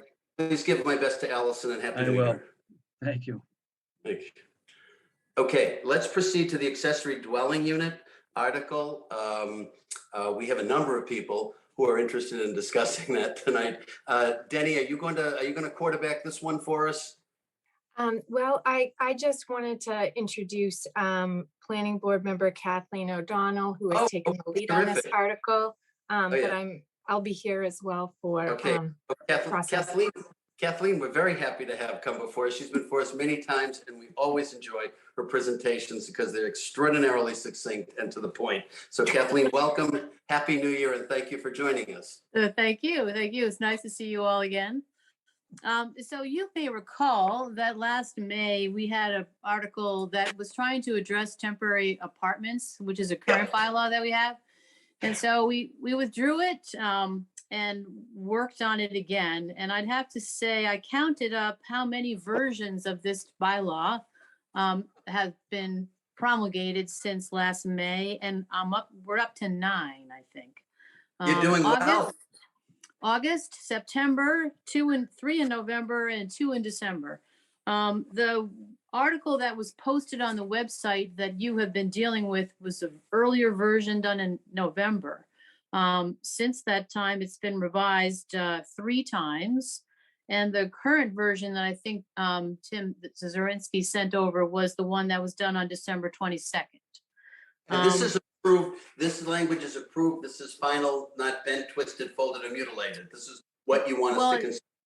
As it turns out, and as Denny would explain, is that we discussed it at our last meeting on December 16th, but no actual vote was taken. I believe that that meeting on December 16th was the one that went until midnight or something disgusting like that. And so there wasn't an actual formal vote. But it is as far as I'm concerned, it's the final version. I'm not doing any more. Sum up to 9, I'm done. Your lips to God's ears, but we'll take what we get.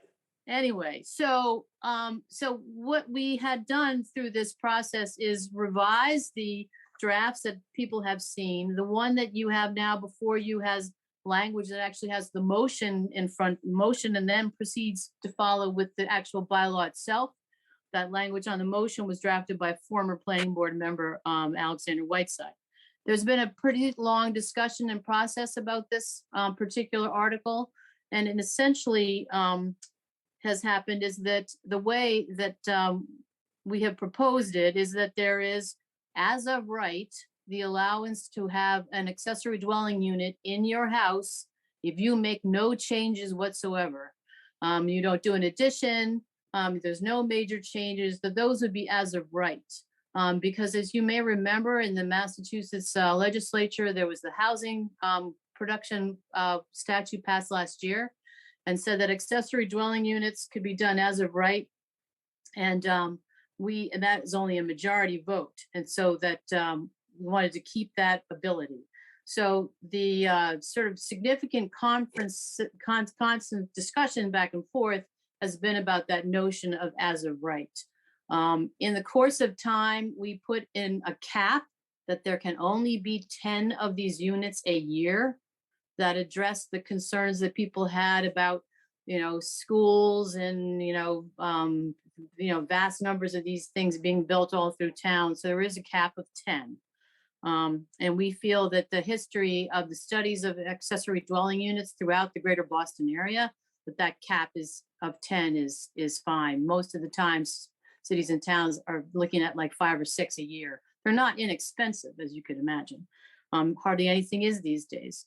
So it's as of right if the dwelling unit is in the house that you have now, and all you're doing is potentially adding another door and creating an apartment in your house. If it's a separate dwelling or there's an expansion of it, it's going to a special permit process through the zoning board.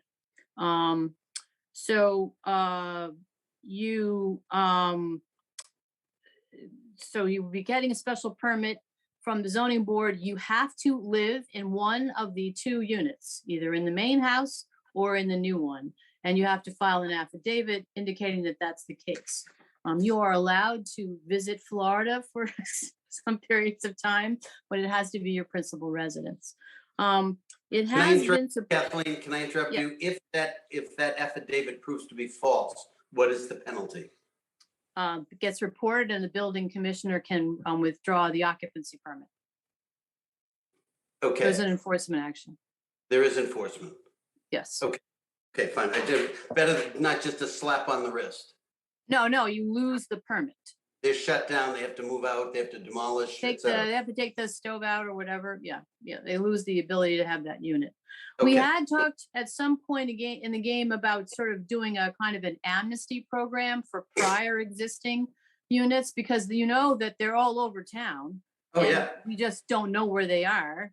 And so it was sort of a health and safety concern, but there had been such pushback on that matter that we withdrew that provision. So there is a provision in there for the temporary apartments that are already gone through the special permits to convert to an accessory dwelling unit if they want to, when their permits expire in 5 years. Those are only good for 5, and people always forget. So there's a way to sort of, put those back on as accessory dwelling units, but they wouldn't be subject to that 10 unit cap. Question would also include if there's a financial penalty or if they have to refile at the end of 5 years. I've got my tax revenue generator hat on or the revenue generator hat, which is one of the things that we think about at this committee. Is there a financial impact on the individual in violation or the expiration that would increase revenue to the town at any point? I'm not really quite sure. I mean, so I suppose, legal, I know from my 40 years of practicing real estate law that houses with, in-law apartments and all that sort of thing that are legal get taxed for that, that enhancement. You try to sell a house, as one of my clients did, with an illegal ADU, that has a financial impact because it gets pulled out. Yeah, right. And so there is a loss of value Okay. if you don't do it the right But way. nothing for a refile that would increase revenue to the town in any I material don't think way. so. No, Okay. no. Sorry to interrupt. No, that's right. I just wanted to say that the as I wind up with my 7 minutes, is that it has been supported by the by the Affordable Housing Committee, by the Master Plan Implementation Committee, and by the Equity and Justice Committee. Good. Thank you. Questions for the planning board representatives? Kathleen, I guess you have to quarterback these questions for the membership. JJ, please do. Hi, Kathy. Thanks for the presentation. Just wondering, is the 10 cap per year or is it total for the life of the program? 10 per year. Okay, so there can be 10 new units each year for perpetuity? Yes. Okay. And once you're granted an occupancy or whatever, then that's it. It's forever, right? As long as you are still living there as an owner, and you are allowed, unlike the temporary units, temporary apartments, you can sell the house with an ADU in it. But the new owner has to file an affidavit indicating that they are also going to be owner occupying. Okay. And an ADU is different from a multifamily in that the other unit, how is it different? I'm just unclear. It is accessory to the principal use. It's not multifamily. It's an accessory use. It's it's like you have an accessory use for, a garage or another sort of building, that sort of thing. Sorry, I dropped the phone. I can't turn off the alarm. So I had to move. No problem. Okay. So accessory use means that, but someone would be living in that unit, right? So it's, I guess, the accessory use is for living? Yes, it's so it's accessory. It's accessory to the principal dwelling. It's smaller than the principal dwelling. It said it'll be occupied most of the times. Obviously, when they're done here, they're done for family members. Grandparents move out of the house, move into a converted garage, which is an example that's happening right near me, and turning the garage into a unit and having their kids and the grandchildren live in the main house. And that's typically the situation. Okay, so that's typically, but theoretically someone could, create an ADU for rental purposes if they really want. Yes. Okay. Yes, and that going to the myth and, the point that had been made earlier by Mr. Corcoran, given the age of many of the people in this community, it is a way for seniors to be able to stay in their housing. Lots of us over 65 live by ourselves, and overhoused to a certain extent. And you would be able to offset the increasing real estate taxes and the need for hiring for shoveling to have some other younger person take care of those kinds of jobs. So it's a way for seniors to make extra income to, pay real estate taxes and stay here. But it does not require, the tenant is not required to be a family member. Okay, well, I'm for more affordable housing, so I'm in favor, and I wish there were more, so thank you. Thank you. I see Kristen, I recognize Kristen, you were next. So I guess if once someone has an ADU approved in their home, then if they, they move, as long as someone who plans to occupy the home lives there, then they could rent it out, as a rental property.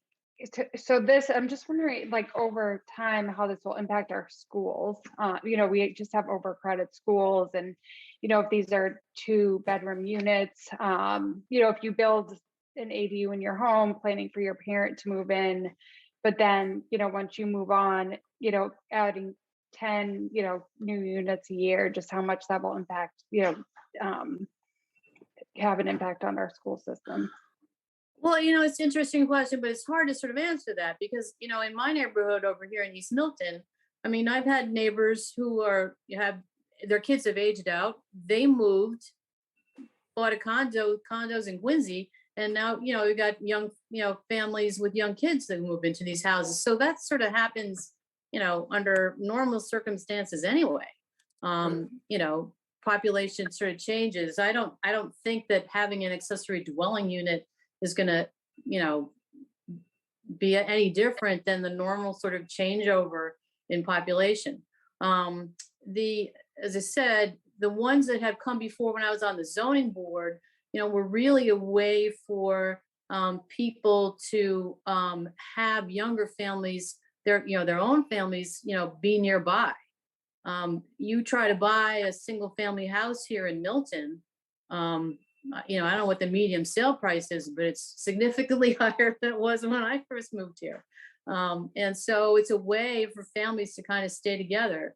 And certainly I suppose it does have an impact on the schools, but you wouldn't really want just a population of people over 65 either. It's not healthy for the community.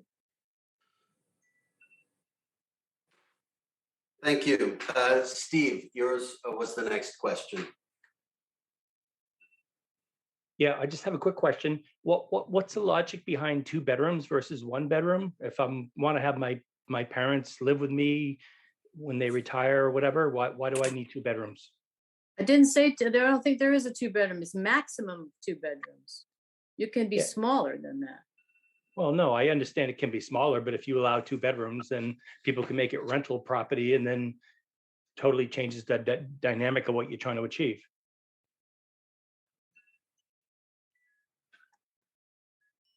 I guess I'm not sort of understanding the question. If there's a maximum size of the units. 900 square feet. And they're separate from the existing units. So the existing house in some way. So it's an apartment. Understand, and it's for my parents that are retiring and they want to have a place to live. I don't need to have 2 bedrooms. 2 bedrooms opens it up to be rental property or make it into something much more, or make us into Dorchester. Well, you could do it smaller. I understand that, but you could also do it 900 square feet because that's what you're asking us to approve. My grandparents lived in separate bedrooms their entire life. So if I wanted to move my grandparents in, I'd need 2 bedrooms. Steve, I was going to say the same thing. I have family situations where 2 parents can't be together. You don't want them together. And then you'll be dealing with more fight and fuss than you care for. Okay, so I apologize for that. That's how I'm thinking. I'm sorry, I apologize. In which case you want the 2 bedrooms because you can have one couple in it and then the referee in the second possibly. Okay. It's a legitimate concern. I think this is one thing that we have heard from people externally as well, and it's certainly a legitimate concern. And Steve, thank you for bringing it up. Do you have a further question, or is that it? Nope, that's it. Thank you. Sorry. Thank you. Dave, you have the floor. Thank you, Mr. Chair. Thank you for the presentation. I recall the presentation we had, it seemed a long time ago. I appreciate the work that you've put into this through a collaborative process. I agree that it's probably time for this to go to the town and let them have the final say. The question that I have, from what I can see, one of the larger controversies is with regards to whether we're going to use a special permit or whether this is as of right. So could you please describe for us the why? Why is it important for this to be an as of right vice a special permit situation? Thank you. Well, to define it again, to remember, it's only as of right if it's in the building that you already have and you're not making any significant changes. So Externally, internally, Kathleen. externally, I mean, obviously internally, you're probably adding a bathroom and you're adding, you know, a kitchen. So if I have a house that has, you know, a large, you know, basement, and I have the ability to put in an apartment and have it meet health and safety and building codes, and I don't need any additions, I don't need any, you know, I don't need any major changes to the outside, that can be done as of right. Anything else requires a special permit. But I mean, So- that's my question. Normally, wouldn't we require a special permit for such a modification to the house? Why would it be No, you important? This is wouldn't. Telling me. No, you wouldn't. I know, for example, of a house that has an apartment in it, and all they did was go in to get a building permit to add an extra bathroom and a, you know, a cooking area. They didn't need to get any kind of a permit for that. You just go to building permit, and they just go ahead and do it. And there's examples, I believe, you know, pretty much throughout town of stuff that's been done like that without any sort of special permit or any kind of process. You just go to the building commissioner and say, I'm putting in another, you know, I'm putting in another bathroom and a cooktop. And that's a violation at this point, is it not? Well, yeah, but who's gonna, I mean, who enforces that? I know we don't do bed checks, so I know there's the problem. Yeah, I mean, as I said, that's, you know, why we had the conversation about the amnesty, was the idea to find out where these things are. So you know, for fire department would know, but we don't have that ability now. And people, if you don't have the, you know, don't have the wherewithal to hire a lawyer to get you through the process, you're just gonna go ahead and do it. So just to follow up, so it sounds to me like you're describing a situation where somebody has just done it that would have required a permit, that would have required them to seek approval, that they did not. Right. And So then the what we problem would is be that doing by as probably, of right is saying that, okay, we will agree with you that you don't need to get a permit anymore. well, you would have to have registered it. You went in, you're doing it as of right, but you're still showing it's owner occupied. I'm filing my affidavit with the building department. I'm getting a certificate of occupancy. I don't have to go through the advertisement and the process at the zoning board to do the special permit, get on their calendar, a lot, you know, all that sort of thing. And the building commissioner, we spent a lot of time talking with him, and his attitude about it was, you know, why wouldn't you make it as of right? It's just making more work for them for no apparent reason. Okay, But thank you. clearly, if you're doing a conversion of the garage in the backyard, yes, absolutely, get a special permit. Is that good, Dave? Does that answer your questions? Yes, thank you. My next, next one I saw, Henny, I saw you next. Do you have a question? Yeah, I thought Susanna may have been ahead of me, but That's okay. Go ahead. I'll wait. okay, thank you. And Steve, just to clarify earlier, I wasn't coming down on you. I like to. I agree exactly what you're saying. I would ask that same question. You've asked two questions I want to ask, so you're a very smart guy, and so I want to. But look, This is love. I mean, isn't this a wonderful committee? We have this enormous regard for one another. It's just heartwarming. I'll even show my face a little bit here. So you should do that more often. We're happy to see you. George is warming it up now that the buttered tea or faces are coming out the woodwork.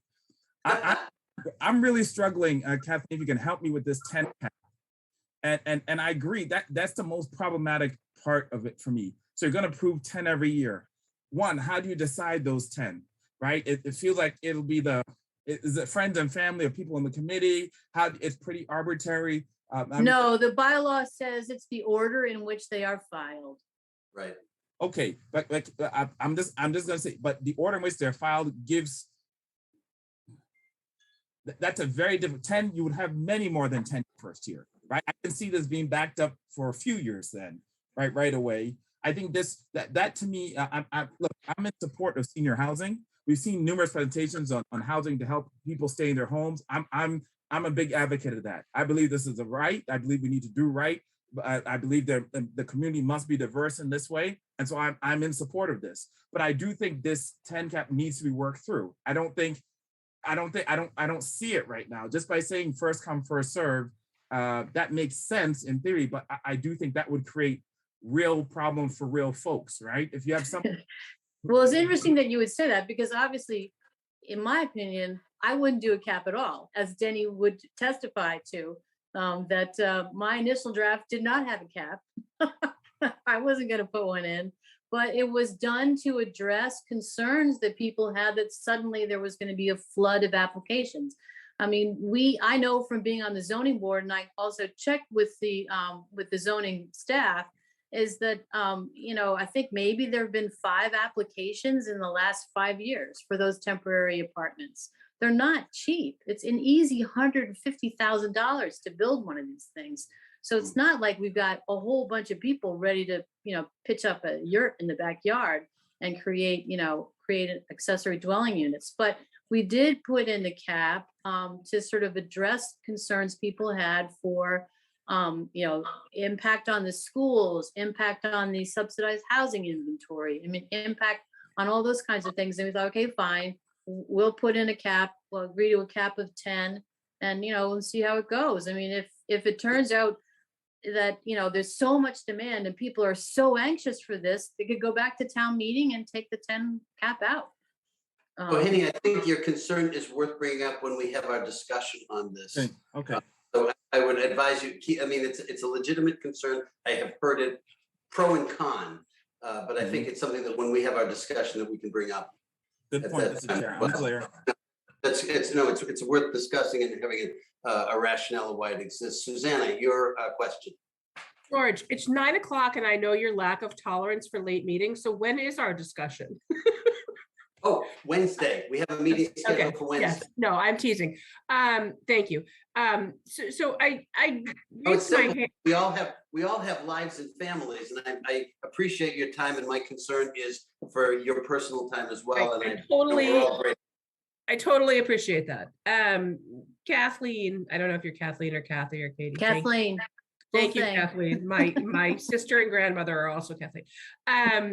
So to me, when you say, we're doing this in order to address the fact that a lot of people are doing it already, it sort of sounds like we're establishing amnesty to favor the people who are already breaking the rules. I mean, I know I had to go before the zoning board to get a permit for doing something in my house that I didn't really think was anybody's business. And it was a huge process and time consuming and expensive. And, I guess I don't really understand why in such an important circumstance, we're sort of waiving that on behalf of the people. And the second thing that I'll say / ask is, I think everybody's in favor, or at least I would be wholeheartedly in favor of people bringing their elderly family to live, in an in-law apartment. I mean, I think that's like baseball and apple pie. I think it sounds amazing, multi-generational housing, right?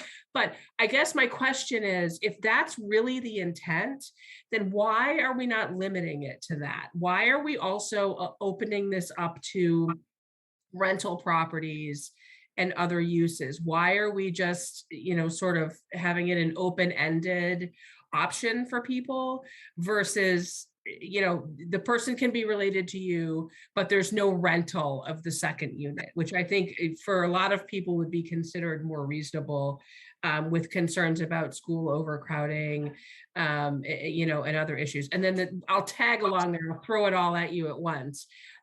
Forgive my ignorance about the affordable housing piece, but we hear all the time about developers building new units and those having a required number of affordable housing units, which they well should. Are these units potentially counting toward affordable housing requirements? Is that, like, I keep hearing that affordable housing thrown around in the context of this discussion. Is there any intention or anything in the proposal that says we're going to count these toward the town's required affordable housing units? Because I didn't note anything like that. Well, there's several things I can start off with first. So I'll start off first with the affordable housing component. As Denny has heard any number of times, I represent affordable housing trusts in other towns.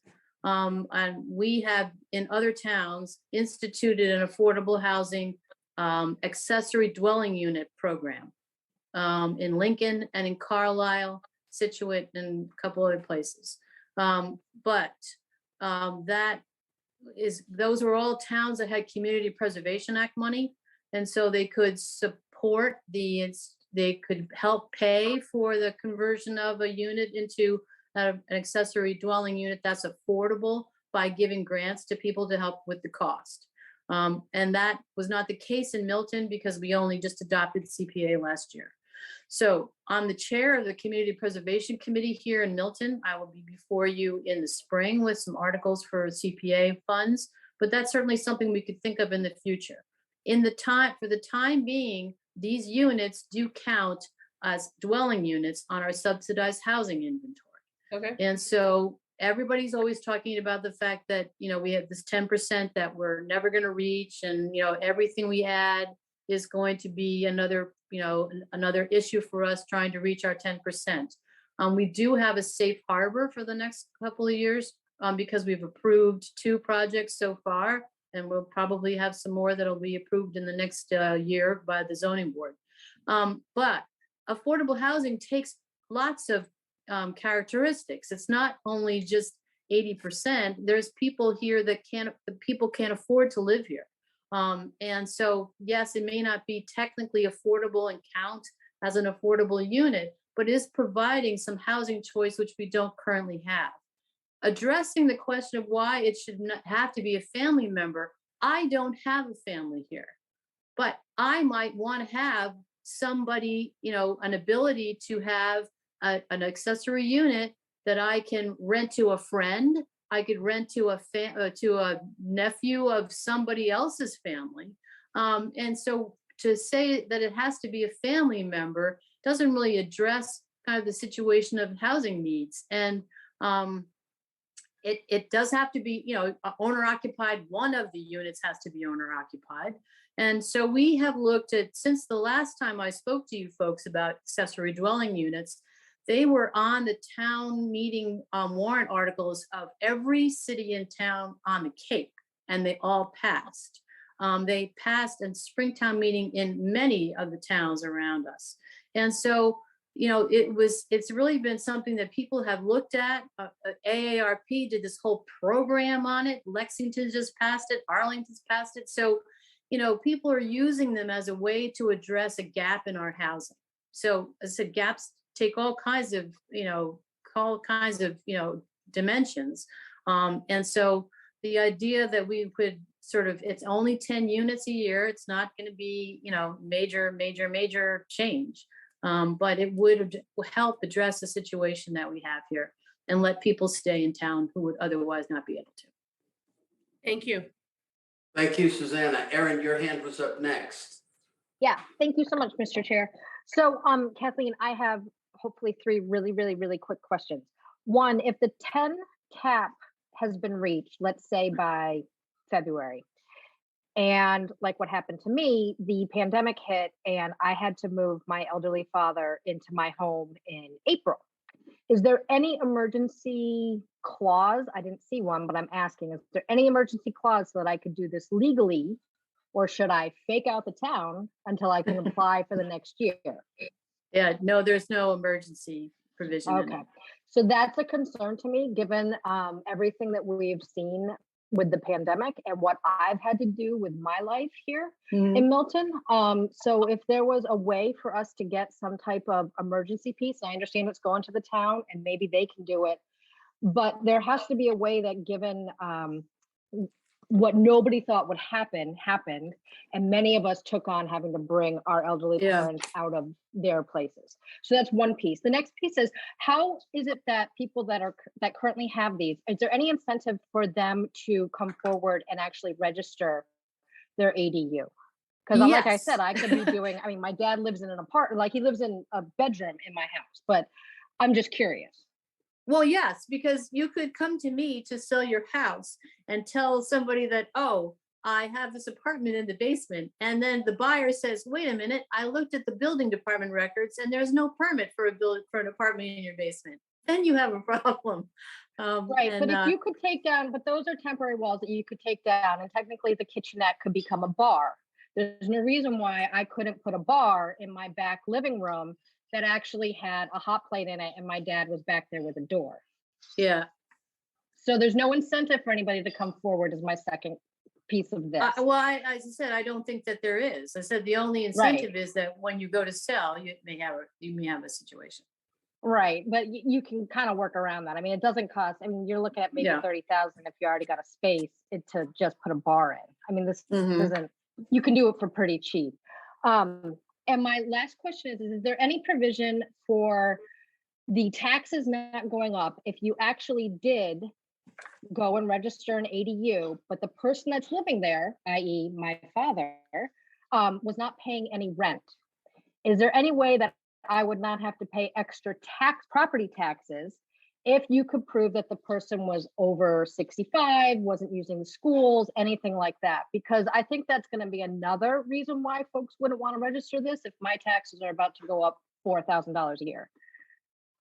I don't think so, because I know in Lincoln, which I represent, with this affordable dwelling unit program that we have, where we're providing Community Preservation Act money to help create affordable units that are accessory, we had to get special legislation to allow for tax exemption for that. Could they still be tax exempt under our current over 65? They couldn't. Wow. No. Okay, so that's concerning to me as well. There's no reason for anybody to do this if they were actually moving their elderly parent in. Okay, thanks. The chair has received requests from a few people to make commentary as well, and I will take them in the order in which I received the requests. And Alex Whiteside, your hand is up, and you must be clairvoyant because I'm happy to give you the floor. And thank you for joining us. If anybody knows the planning bylaws in this town, it's you. So we're glad to have your input. All right, can you hear me? We can hear you fine, and thank you for joining us. Oh, that's great. Kathleen. Thank you for your memo too, by the way. We distributed it to the membership. Kathleen has introduced on December 22nd, one of the 9 versions. She didn't introduce it in time for the planning board to read it. And I was at the hearing and was beginning to state my comments on the article. And one of the members said, look, why don't you just redline Kathleen's article, and then we'll have something to talk about and we'll understand your comments better. So I made no comments at the hearing, but I did produce that redlined version of Kathleen's December 22nd draft. And I have a lot of proposed changes. I haven't discussed them with the planning board, and the planning board hasn't discussed them with each other. And indeed, they haven't discussed Kathleen's draft with any specificity because they didn't receive it until the 22nd when the hearing occurred. I'd like to say that a couple of things. I disagree with Kathleen on a lot of what she says. For one thing, if you want these to be in-law apartments, we currently have an in-law apartment bylaw, which requires that the apartments be used for in-laws. And you can say, well, what about the people who don't have in-laws? Shouldn't they be able to go out and rent to anyone? And it's a problem because if you say to the developers, first 10 people got to put in an accessory apartment, you know who's going to be first in line, and it's not going to be the people with a elderly parent.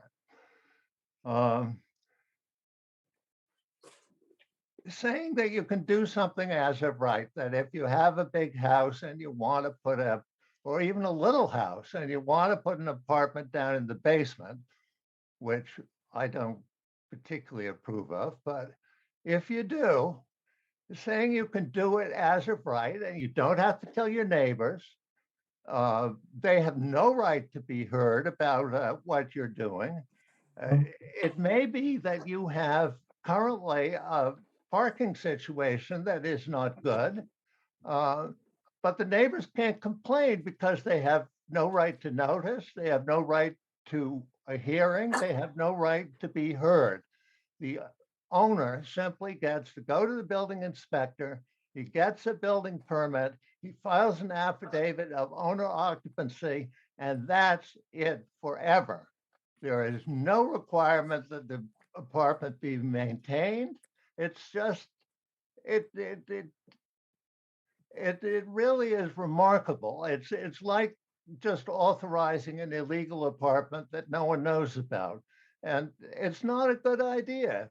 We have currently a special permit process that we use for the temporary apartments. And no one has complained about that. I mean, some people say it's too slow, and some people say, well, it's too expensive. But as Kathleen says, these things cost money. And, you know, if you have an elderly parent and your elderly parent doesn't require a kitchen of their own, you can move them right into your house without going to anyone. You don't need an ADU to move an elderly parent into your house unless the elderly parent is a cook and wants his own kitchen, his or her own kitchen. So in any event, getting rid of the special permit is just a hugely poor idea. But there are other things. One thing, I mean, the 10-unit cap, if you read what's proposed, you'll see that the 10-unit cap only applies to special permit units, and that the so-called as of right units, you can have as many as you want. There's been no study whatsoever. I mean, last fall, Rick Neely said, shouldn't we have a study about what the effects of these things might be? And that was sort of a rhetorical question because there's been no study. Kathleen says certain things, and maybe she's right. I could say certain things, and maybe I'd be right. Alex, can I interrupt on that one? Am I done? Alex, I'm sorry, can I interrupt you and ask you a question? What sort of a study would be customary, or maybe Kathleen, you can answer this, or Denny, what would be customary in a situation like this to propose a study of this nature? What would the parameters be, et cetera? I'm curious to know how that would be conducted. Well, my view is if you look at our zoning, if you have 2 dwelling units in a building, it's a 2-family house. And so you look at what the effects of a 2-family house are, and you look at what the assessment for such a 2-family house would be to see how much revenue you could reasonably anticipate, and then you consider the services, including schools, and you see whether or not it was a net plus or minus to the town. And I think that it's going to be pretty clearly a significant net minus. I don't think that the increased assessments are going to nearly cover the new costs. But you need a study. This is my opinion. Have studies of this nature been conducted? Certainly when you chaired, did you have to conduct them yourself? Did you have a consultant? How did it work? I'm curious, or the process. well, you would hire, you would put out a request for proposals and saying this is what we want to determine. We want to determine what the financial and service effects of this proposed bylaw would be. You'd get. So it would be a third party conducting it. Oh, Okay. no, it wouldn't be an in-house study because Yeah. we've had the opportunity to do an in-house study and we haven't done it. And it's a mistake. Yep, In okay. any event, you'll see if you look at what I've written, you'll see I have a lot of specific comments on the specific zoning language. And the planning board is going to be meeting next Wednesday at 6. And I certainly hope that they will let me discuss my comments because at the last hearing, they didn't.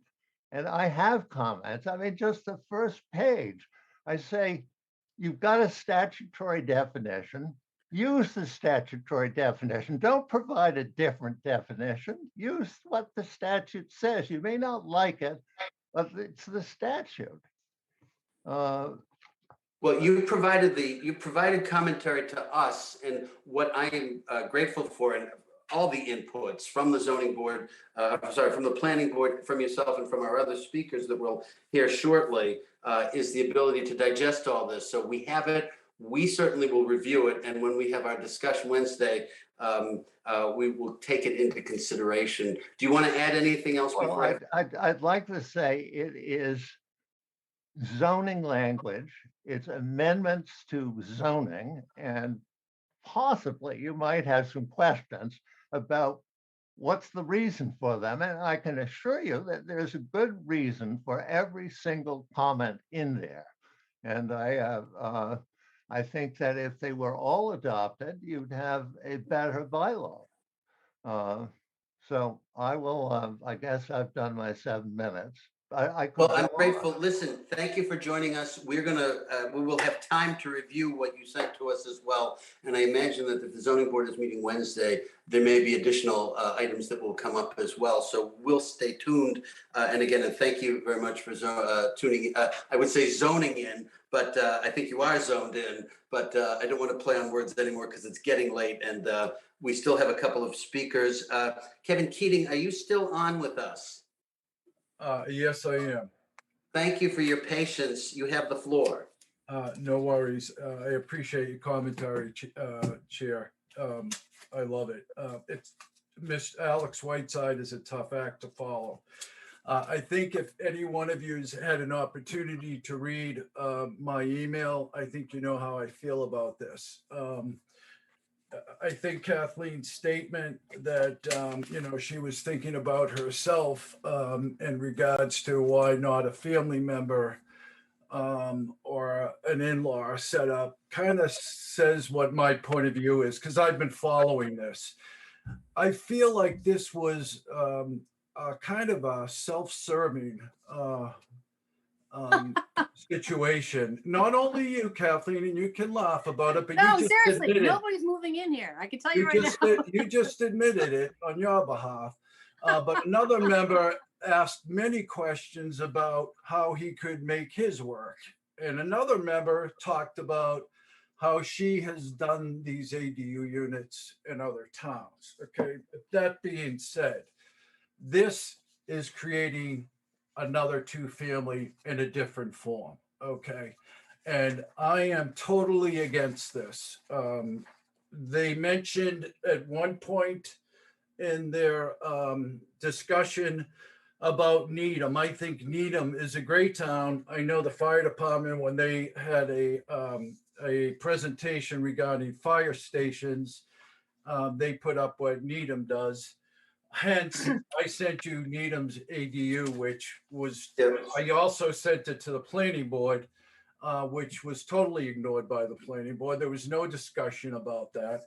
But I'll just read one specific thing, because you guys work way too much for nothing. It's late, it's getting later. But the occupancy of a unit that is not owner occupied shall be limited to a member of the owner's family or a caregiver, and such caregiver's family, provided that the occupancy of the principal dwelling and the ADU combined shall be limited to 5 persons who are not family of the owner. So in other words, this is specific. If you read Needham's ADU law, and this is a relatively new law, I think it was 2019. And if you read this one, it's well written. There are guidelines that have to be followed. There's limits to the use of this, and do not create a 2-family home in our single family residences. That's what this ADU bylaw is suggesting, and I am against it. I thank you all for your time. Kevin, thank you. Thank you for joining us, and thank you for sending us the information. I mean, we do read these things. The membership is very solicitous of information of this nature, and we do digest it. It might take us a while. You do an amazing job. You do an amazing job. So thank you. Well, it's a group meeting, and I you know, for personal, you know, I remember when my sainted mother-in-law was ill. You know, the question of what do you do with her. I mean, you know, and my friends used to know when she was coming to visit, because I would make commentary about having to go out and shovel off the broom landing pad. Which gives you an idea of how welcome she was. But the point is that we all have to face these things at some point. And it's not an easy issue. Our next guest, Sean Fahey, town meeting member. Sean contacted me and had some commentary he wanted to share. Are you still with us? I am, Mr. Chair. Can you hear me? I praise you for your patience, and thank you. Thank you. You have the floor. First, I would like to thank you and the committee and the members of the planning board for the time and effort that you put into what you do. I'm a town meeting member, and I have deep appreciation for the number of hours that all of you put into serving the best interests of the town of Milton. So thank you for that. Well, it means a lot. Thank you. Yeah, sincerely. I submitted a letter to George as chair, and I believe he probably has, as I had asked. I asked him to distribute it to this committee and also to the planning board and to the select board. My point of view is consistent with the point of view of Kevin, who spoke previously, and Alex. Rather than reread my letter, and I recognize I have 7 minutes, I will just go back to some of the most, I guess, salient points of my letter that have not already been stated, or maybe to reiterate some of those points. I see this clearly as something that could be very harmful for the town of Milton. And the language of accessory use sounds very, very innocent. The committee member Stephen mentioned earlier referred to it as a rental unit. It's a rental unit, and I think we should just call it a rental unit. There is an opportunity for anyone that has a need to care for an elderly parent, or to have a care provider reside in their residence, or to have a family member reside with them, to have a dwelling unit created. And we haven't denied that opportunity from anybody who's a resident of the town. This is a far different matter. I see this as something that could substantially change the town. Now, for the record, I live on Old Farm Road. I live at 202 Old Farm Road. This would have no impact, I believe, on me or my neighborhood. I don't think it's something that would be utilized up here in this neighborhood. What I'm concerned with is the greater town of Milton and the neighborhoods where this may be applied, and to a negative degree change the character of the town of Milton. I do believe that people have bought single family residences in the town of Milton because they liked and preferred the setting of a single family residence community.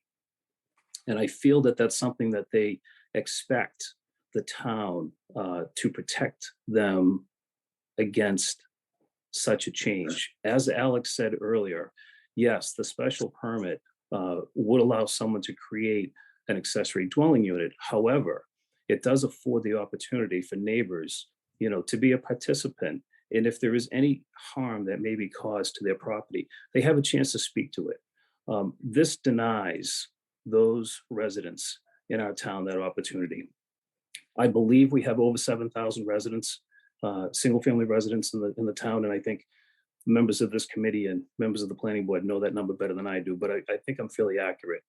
And I would say that it is the vast, vast majority of those residents in the town would not want a neighboring residence to be converted to a two-family house. There's a few things that I think, in addition, that have taken place through the course of the conversation tonight that I'd like to point out. And I also want to raise a couple more items from my letter. The tax base does not substantially increase if one of these dwelling units is created. Yet, again, I stated this in my letter, we are responsible to provide town services to any resident of the town. So yes, if this goes back to what Stephen was talking about, a two-bedroom, how many occupants could you have in a two-bedroom rental unit? I don't know. But certainly it's more than two. It could very well be four, and it could be more than four. At that point, we are responsible to provide educational services. We are responsible to provide fire service, police service, and all the other services in the town. And I am confident, and I'm not a real estate expert, Kevin Keating happens to be, but I don't believe that our tax base is going to increase equitably for the level of service and the volume of service that we would have to provide to additional people within the town. I also feel, and I think Alex had mentioned this earlier, the risk of development-oriented buyers to come into Milton, if this was to exist as an as-of-right opportunity and change single-family residence into two-family, deprives a family who wants to buy a house in Milton from competitively buying a house, at a fair price. Likely, someone who sees this opportunity to create a rental unit will offer a greater value than the family that intends to live in it. So I see a great risk in that respect as well. A couple of points I wanted to mention that came up through the conversation. Susanna, and I apologize, I'm only going by the names on the screen. I think you asked a question, will these count towards affordable housing? And Kathleen did talk at length to answer your question, but I don't believe that answer was ever given to you. And I don't think I'm the one that can give it, but I don't believe that these units will count towards our affordable housing. Rather, I believe what they'll do is increase the number of affordable housing units that we will be required to have. Kathleen, I see your hand up. George, can Kathleen answer that? Yes, please do. I did answer the question, and I did say they would not count as affordable housing. I did say they would affect the subsidized housing inventory by increasing the number. They would not be counting towards our 10%. Okay, thank you for that clarity. Too. Thank you for that clarity. One of the other responses that concerns me, and I happen to be a participant in the planning board meeting on the 16th. I guess I had an opportunity to speak, and I did. So I did hear the discussion through that meeting with Kathleen. Kathleen has said two things, and obviously Kathleen and I see this very differently. She would tell you that she doesn't agree with me, I'm sure, and I don't agree with, what she is proposing. But Kathleen has said two things: that don't worry, there's only 10. The impact can't be great because there'll only be 10 per year. But she's also been on record as saying, if I had my way, there'd be no cap, and I'd like to take it to town meeting eventually and get rid of the cap. So that concerns me. Expense. So a topic that has been raised is special permit creates expense for the person trying to create this. The special permit component of expense is de minimis. I am a builder. I've spent 34 years in construction and building. The cost of these units, Kathleen had mentioned a number earlier, is absolutely construction cost and design cost. The cost that we're asking somebody to incur to go through a special permit is a fraction of it. That should not be a reason to go away from a special permit because we're trying to save those dollars. I guess my last point in closing is the process for how we get here. I became aware of this a day before the planning board meeting. And I was able to participate in the planning board meeting and discuss this and listen in. But my concern is that I think that was the first opportunity, and I asked Denny Swenson if she could confirm this for me or not, but I believe that's the first time that the language that was proposed on the 16th was provided for the town and for those that were participating in the planning board meeting to actually hear it. No, it's been on our website of the planning board since November. This exact same language that's being proposed? The general framework of it, yes. Okay. And even if it was November, and I take that to be fact, for such a substantial change, this is a time of year, and I think we're all included in this, that we're distracted by the holidays. Our family becomes very important to us, spending time with family. I do not feel like the residents of the town are engaged in paying attention at this time of year. So I don't feel they've been afforded an opportunity to really understand what's being discussed in the planning board and be participants. And I honestly feel that the residents of the town, before the planning board should make an approval and move it forward, there should be substantial support from the members of the town for something like this, and at least an opportunity for members of the town to voice their opposition, to understand the language, to know its impact upon them. So I definitely, and I wrote this in my letter, I have very strong concern for the process, how quickly this has moved and how quickly it is before the warrant committee, and how this might go to town meeting before it has been gone through the appropriate process. That absolutely concerns me. So I thank you all for listening tonight. George, I thank you for receiving my email late last night and the opportunity to speak. Well, thank you very much for voicing your concern. Obviously, it's something that everybody in town needs to be aware of. I will say this, though, that we have discussed this accessory dwelling unit on at least 2 occasions at Warrant Committee. It has been sent back for many reasons, and the planning board has taken it back to review it based on input. Kathleen's put in, I don't even want to guess how many hours you put in, as have many other members of the planning board. I think, even they would consider it still a work in process. And I think that there are so many complexities, so many angles for this. Your concerns are valid, and they have been voiced by others, Kevin Keatings, Alex Whiteside. It's a complex issue that we're all facing, but I'm George, grateful for bringing them up. Good. May I ask one last question? Oh, sure, go ahead. Earlier, I believe, and I don't know if this was Denny Swenson or if it was someone else that said it, but I believe I heard that the planning board did not vote on this. I said that, yes. So if the planning board did not vote on it, how does it move its way to the select board? And then We to are meeting on Wednesday. Denny can answer that question. She's the chair. Thank you, Mr. Fahey, and thank you, Kathleen. All right, so at the last meeting, we voted, but I think I did it improperly. We voted to, some of us voted to send an earlier version to the select board. As Kathleen and Alex had said at our last meeting, some of us had not yet seen the newer version. Excuse my voice, I'm a little sick from COVID. So we had not had the opportunity to study it. I did want to say that I do greatly appreciate that Kathleen has made what I see as improvements and has done a number of revisions. I don't know what the other planning board members think of the specific language, as we were not able to discuss it at our last meeting. We were talking more broad strokes. We discussed the concepts. It was sort of a work in progress.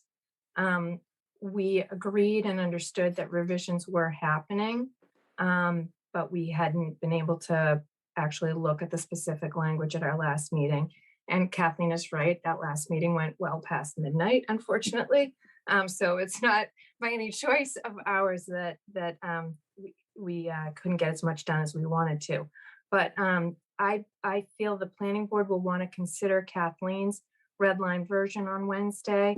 And at our last planning board meeting, the planning board asked Alex Whiteside to provide a red line of Kathleen's red line that we could discuss. So the bottom line is that, you know, there's been some substantial revision that we do need to talk through. And revision is a good thing. I think all these changes have been going in a positive direction. But I would like to leave it open for potential for more revision on Wednesday.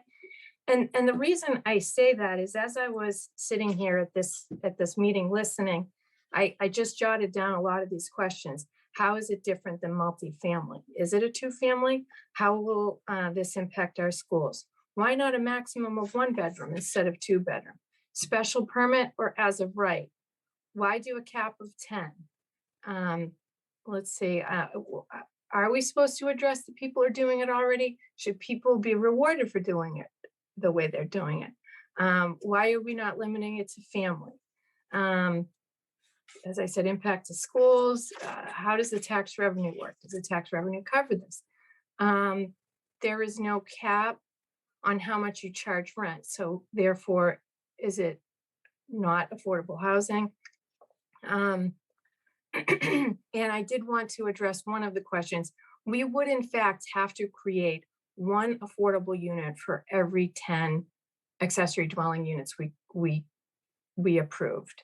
So we would, in order to keep up with somehow getting to our 10% affordable, every 10 units that we approve, we're going to have to create another affordable unit somewhere. And I know 1 affordable unit doesn't sound like a lot, but they are very hard to create. We've been grappling with this forever. So the bottom line is, I feel that the goal is to make this article the best it possibly can be for town meeting. And I reached out to 7 neighborhood leaders who also happen to be town meeting members. And they were all asking very similar questions, but more specific to each of their neighborhoods. So every time you open this, there are just so many questions and so many topics and so many heartfelt thoughts and questions and ideas and goals. And I just want to appreciate this warrant committee. I thought that everybody really, you know, came to this with a lot of thought and consideration. I generally think that there is consensus on the planning board that accessory dwelling units can be a good thing. We're just working on how to get there. And there has been significant debate on as of right or special permit. And by special permit, I see it as special permit with enforceable guidelines. So each draft has gotten better. We just haven't hit the finish line yet. And it's not for a lack of trying, but I mean, clearly you can see that we could talk about any number of these topics for quite a while longer. No question about that. We've already discussed them significantly. Sure, we're not done. I have Kathleen, your hand has been up, Susanna and Aaron. Kathleen, are you answering questions or bringing No, up? I don't think, I didn't raise my hand. I think that's. Oh, you didn't? Okay, No. sorry. In which case, Aaron, your hand was up first. Yeah, Mr. Chair, I don't actually have anything to say about this article. I wanted to bring a couple other things that was spoken about by people that were invited to speak in front of us that I hope that you will think about, Mr. Chair, as we move forward. One of the speakers that spoke made an accusation about a committee member, and I don't think that that was right. And I think as we continue to have emotionally charged debates, that type of comment should have been stopped immediately by you, Mr. Chair. The other thing that was said was that there was another comment made about things not being properly done correctly. And as you know, Mr. Chair, we had a meeting on the 22nd of December, just days before Christmas. If things are announced and meetings are announced publicly, it is not up to anybody else. It's not up to anybody else to make sure that our town members know about it. So I do believe that the planning board probably did things correctly, and they had their meeting. As you know, we conduct our business as much as we can, and we hope that as many people listen as possible. But on December 22nd, I'm sure many people were not here. That doesn't mean that what we did during our meeting wasn't done properly. It just means that some folks didn't know about it. So as we move forward, Mr. Chair, I really hope, with emotions running high in the town, that you will not allow those type of accusations to be made about other committee members that are presenting in front of us, because I did not feel that Kathleen deserved the first comment directed at her and the accusation directed at her. And I am very offended by that. So moving forward, I hope that we'll be able to stop that. Thank you for bringing that forward. Kathleen, accept our apology for any personal insult that's not directed to you. Unfortunately, I am not a puppeteer and don't control what other people say. Had I Right, realized, but you can make a point, Mr. Chair, to correct it when that happens. I can, and I will in the future, and I appreciate you bringing that to my attention. Thank you so much. Well, thank you for making the point. Is that all you had to say? Are you done? Yep, that's it, Mr. Chair. I really appreciate that. I just didn't think it was right for her to be put on the spot like that. It's not acceptable that we are accusing somebody of their own personal gain when we have no knowledge of that whatsoever, or that the planning board is trying to hide something by holding a meeting on December 16th when the warrant committee had a meeting on December 22nd. It's just, emotions are high. So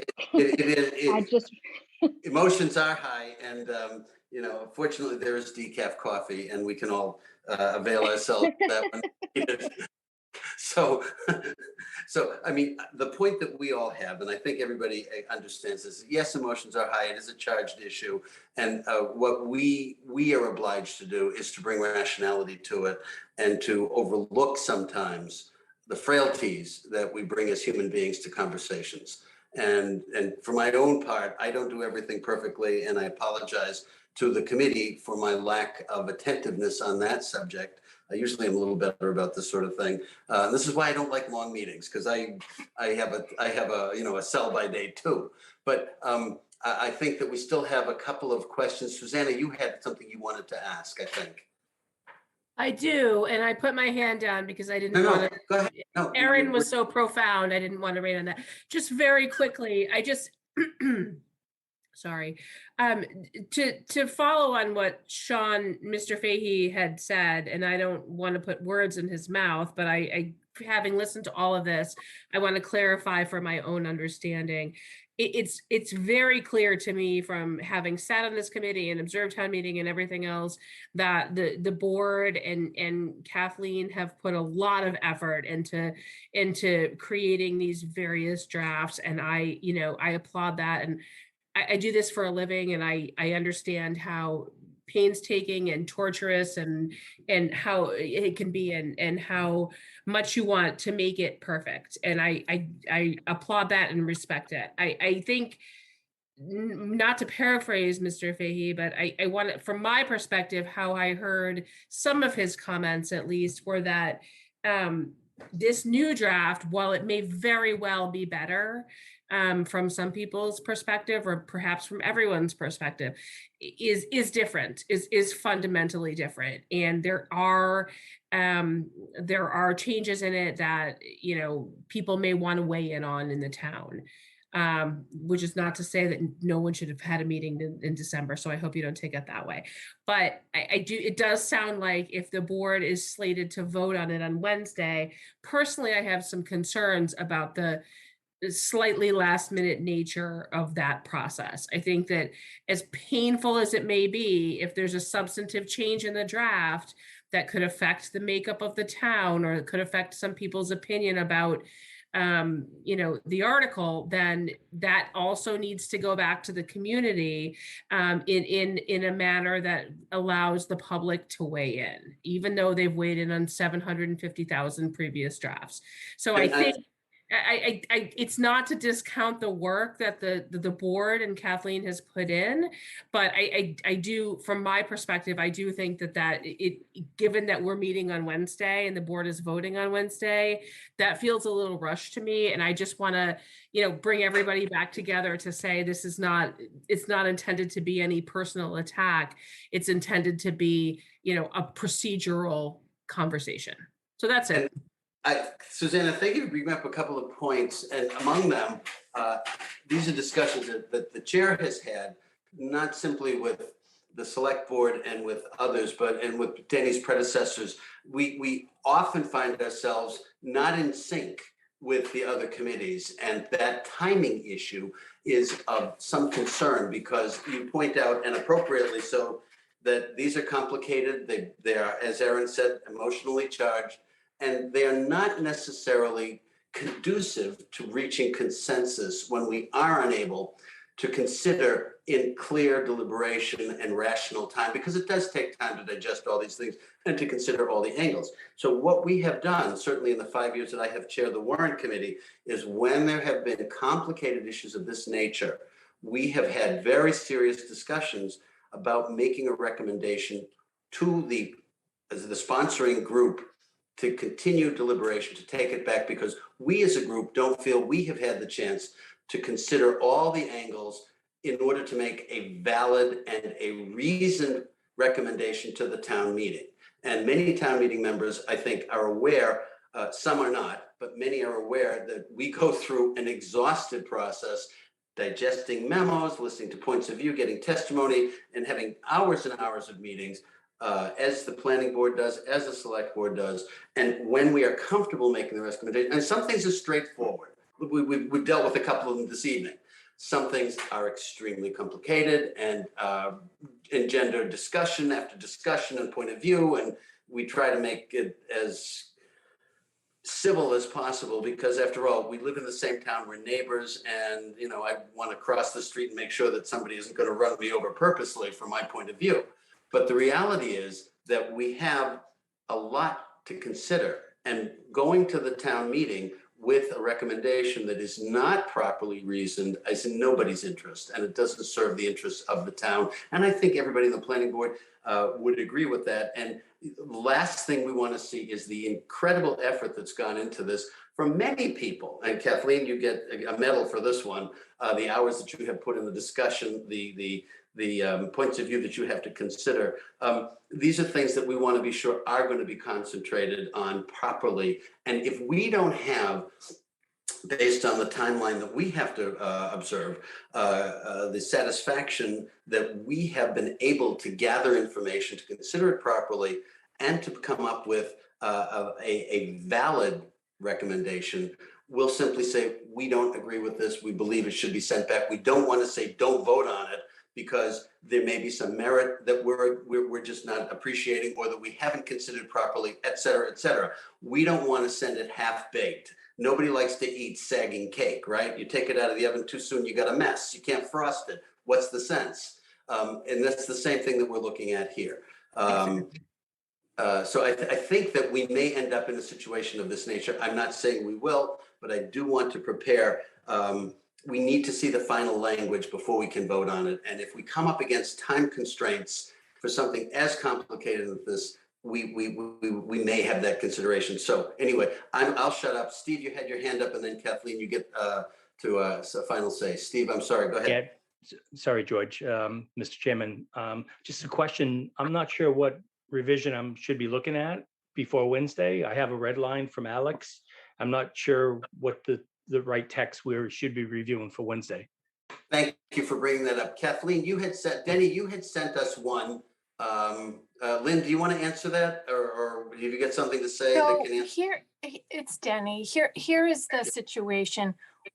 The planning board is meeting on Wednesday at 6 o'clock. At that point, we would be able to say, well, we have to have a discussion and we have to walk through this. So we have to walk through Kathleen's red line. We owe it to Alex because he has sent us countless voluminous versions, as you are familiar with. But we asked him for the red line. I feel we have to look at the red line that he provided us. So we would be doing that on Wednesday. And then we have Kathleen's red line version, I believe. Okay. Yes, you do. Alex sent us comments, which I believe include that. So I think we have both. Okay. I believe, at least I've seen two things that look like what we're talking about. And So recommend- none of those is the official version until after the planning board after the meeting. vote. Okay. After That the is vote. correct. Right. That Okay, is so correct. I think our discussion Wednesday will be initially on the Milton, on the memory care unit. And that discussion may give us time to have the report come from you regarding what the final version is going to be. In fact, we may, I know we have another meeting next week. We'll have to plan another meeting next week just to finalize things before we draft. There are only 6 articles to draft, so it's not as pressing as the annual town meeting when we have 45 or 50. So we will still be under time constraint to consider it and to make the discussion as comprehensive as I believe it needs to be. Based on this, because it is a very in-depth discussion. And I cannot speak to the sense of the committee at this point, but I will make sure that we have all the detailed information in hand before we go ahead with it. Kathleen, did you have another discussion point? Well, I just wanted to thank you all for the consideration tonight, and I really do appreciate the effort that we've all tried to make, including especially Denny as the chair of the planning board, to work around the fact that I don't know where the fall meetings all went, but this has been on the agenda of our meetings since August, and here we are at the last minute with this complete jam up, and it's just terrible. And why that happened, I have no idea, but it did. And I really appreciate the work and effort George and your committee have gone through this. And I'm not in a position to say, oh, you have to do this now because I worked on 9 versions of it. And if you don't, my head's going to explode. That's not the case. And so I would totally understand if the warrant committee felt that they were under too much pressure to sort of jam this in, because right now I can tell you quite honestly that Alex Whiteside and I are never going to agree on the special permit and the as of right. We can talk about this until the cows come home, and he is not going to convince me, and I'm not going to convince him. That is really an issue, it seems to me, that should be going to town meeting. That's where that ought to be discussed, not before the 2 people at the planning board knocking heads together. And so it's my opinion and my thought that I totally would understand if the warrant committee said, wait a minute, this isn't properly baked, as George had said, and it's not appropriate for this town meeting. Okay, then fine. Kathleen, I genuinely appreciate you saying that, because my God, you've forgotten more about zoning than I think I will ever know. But the point that we want to make is that we don't reject things out of hand by any consideration. What we actually are concerned about is being able to explain to the town meeting precisely why this is a good idea or not. And there's much to recommend it. There are also issues of concern that you could probably give me in your sleep at this point.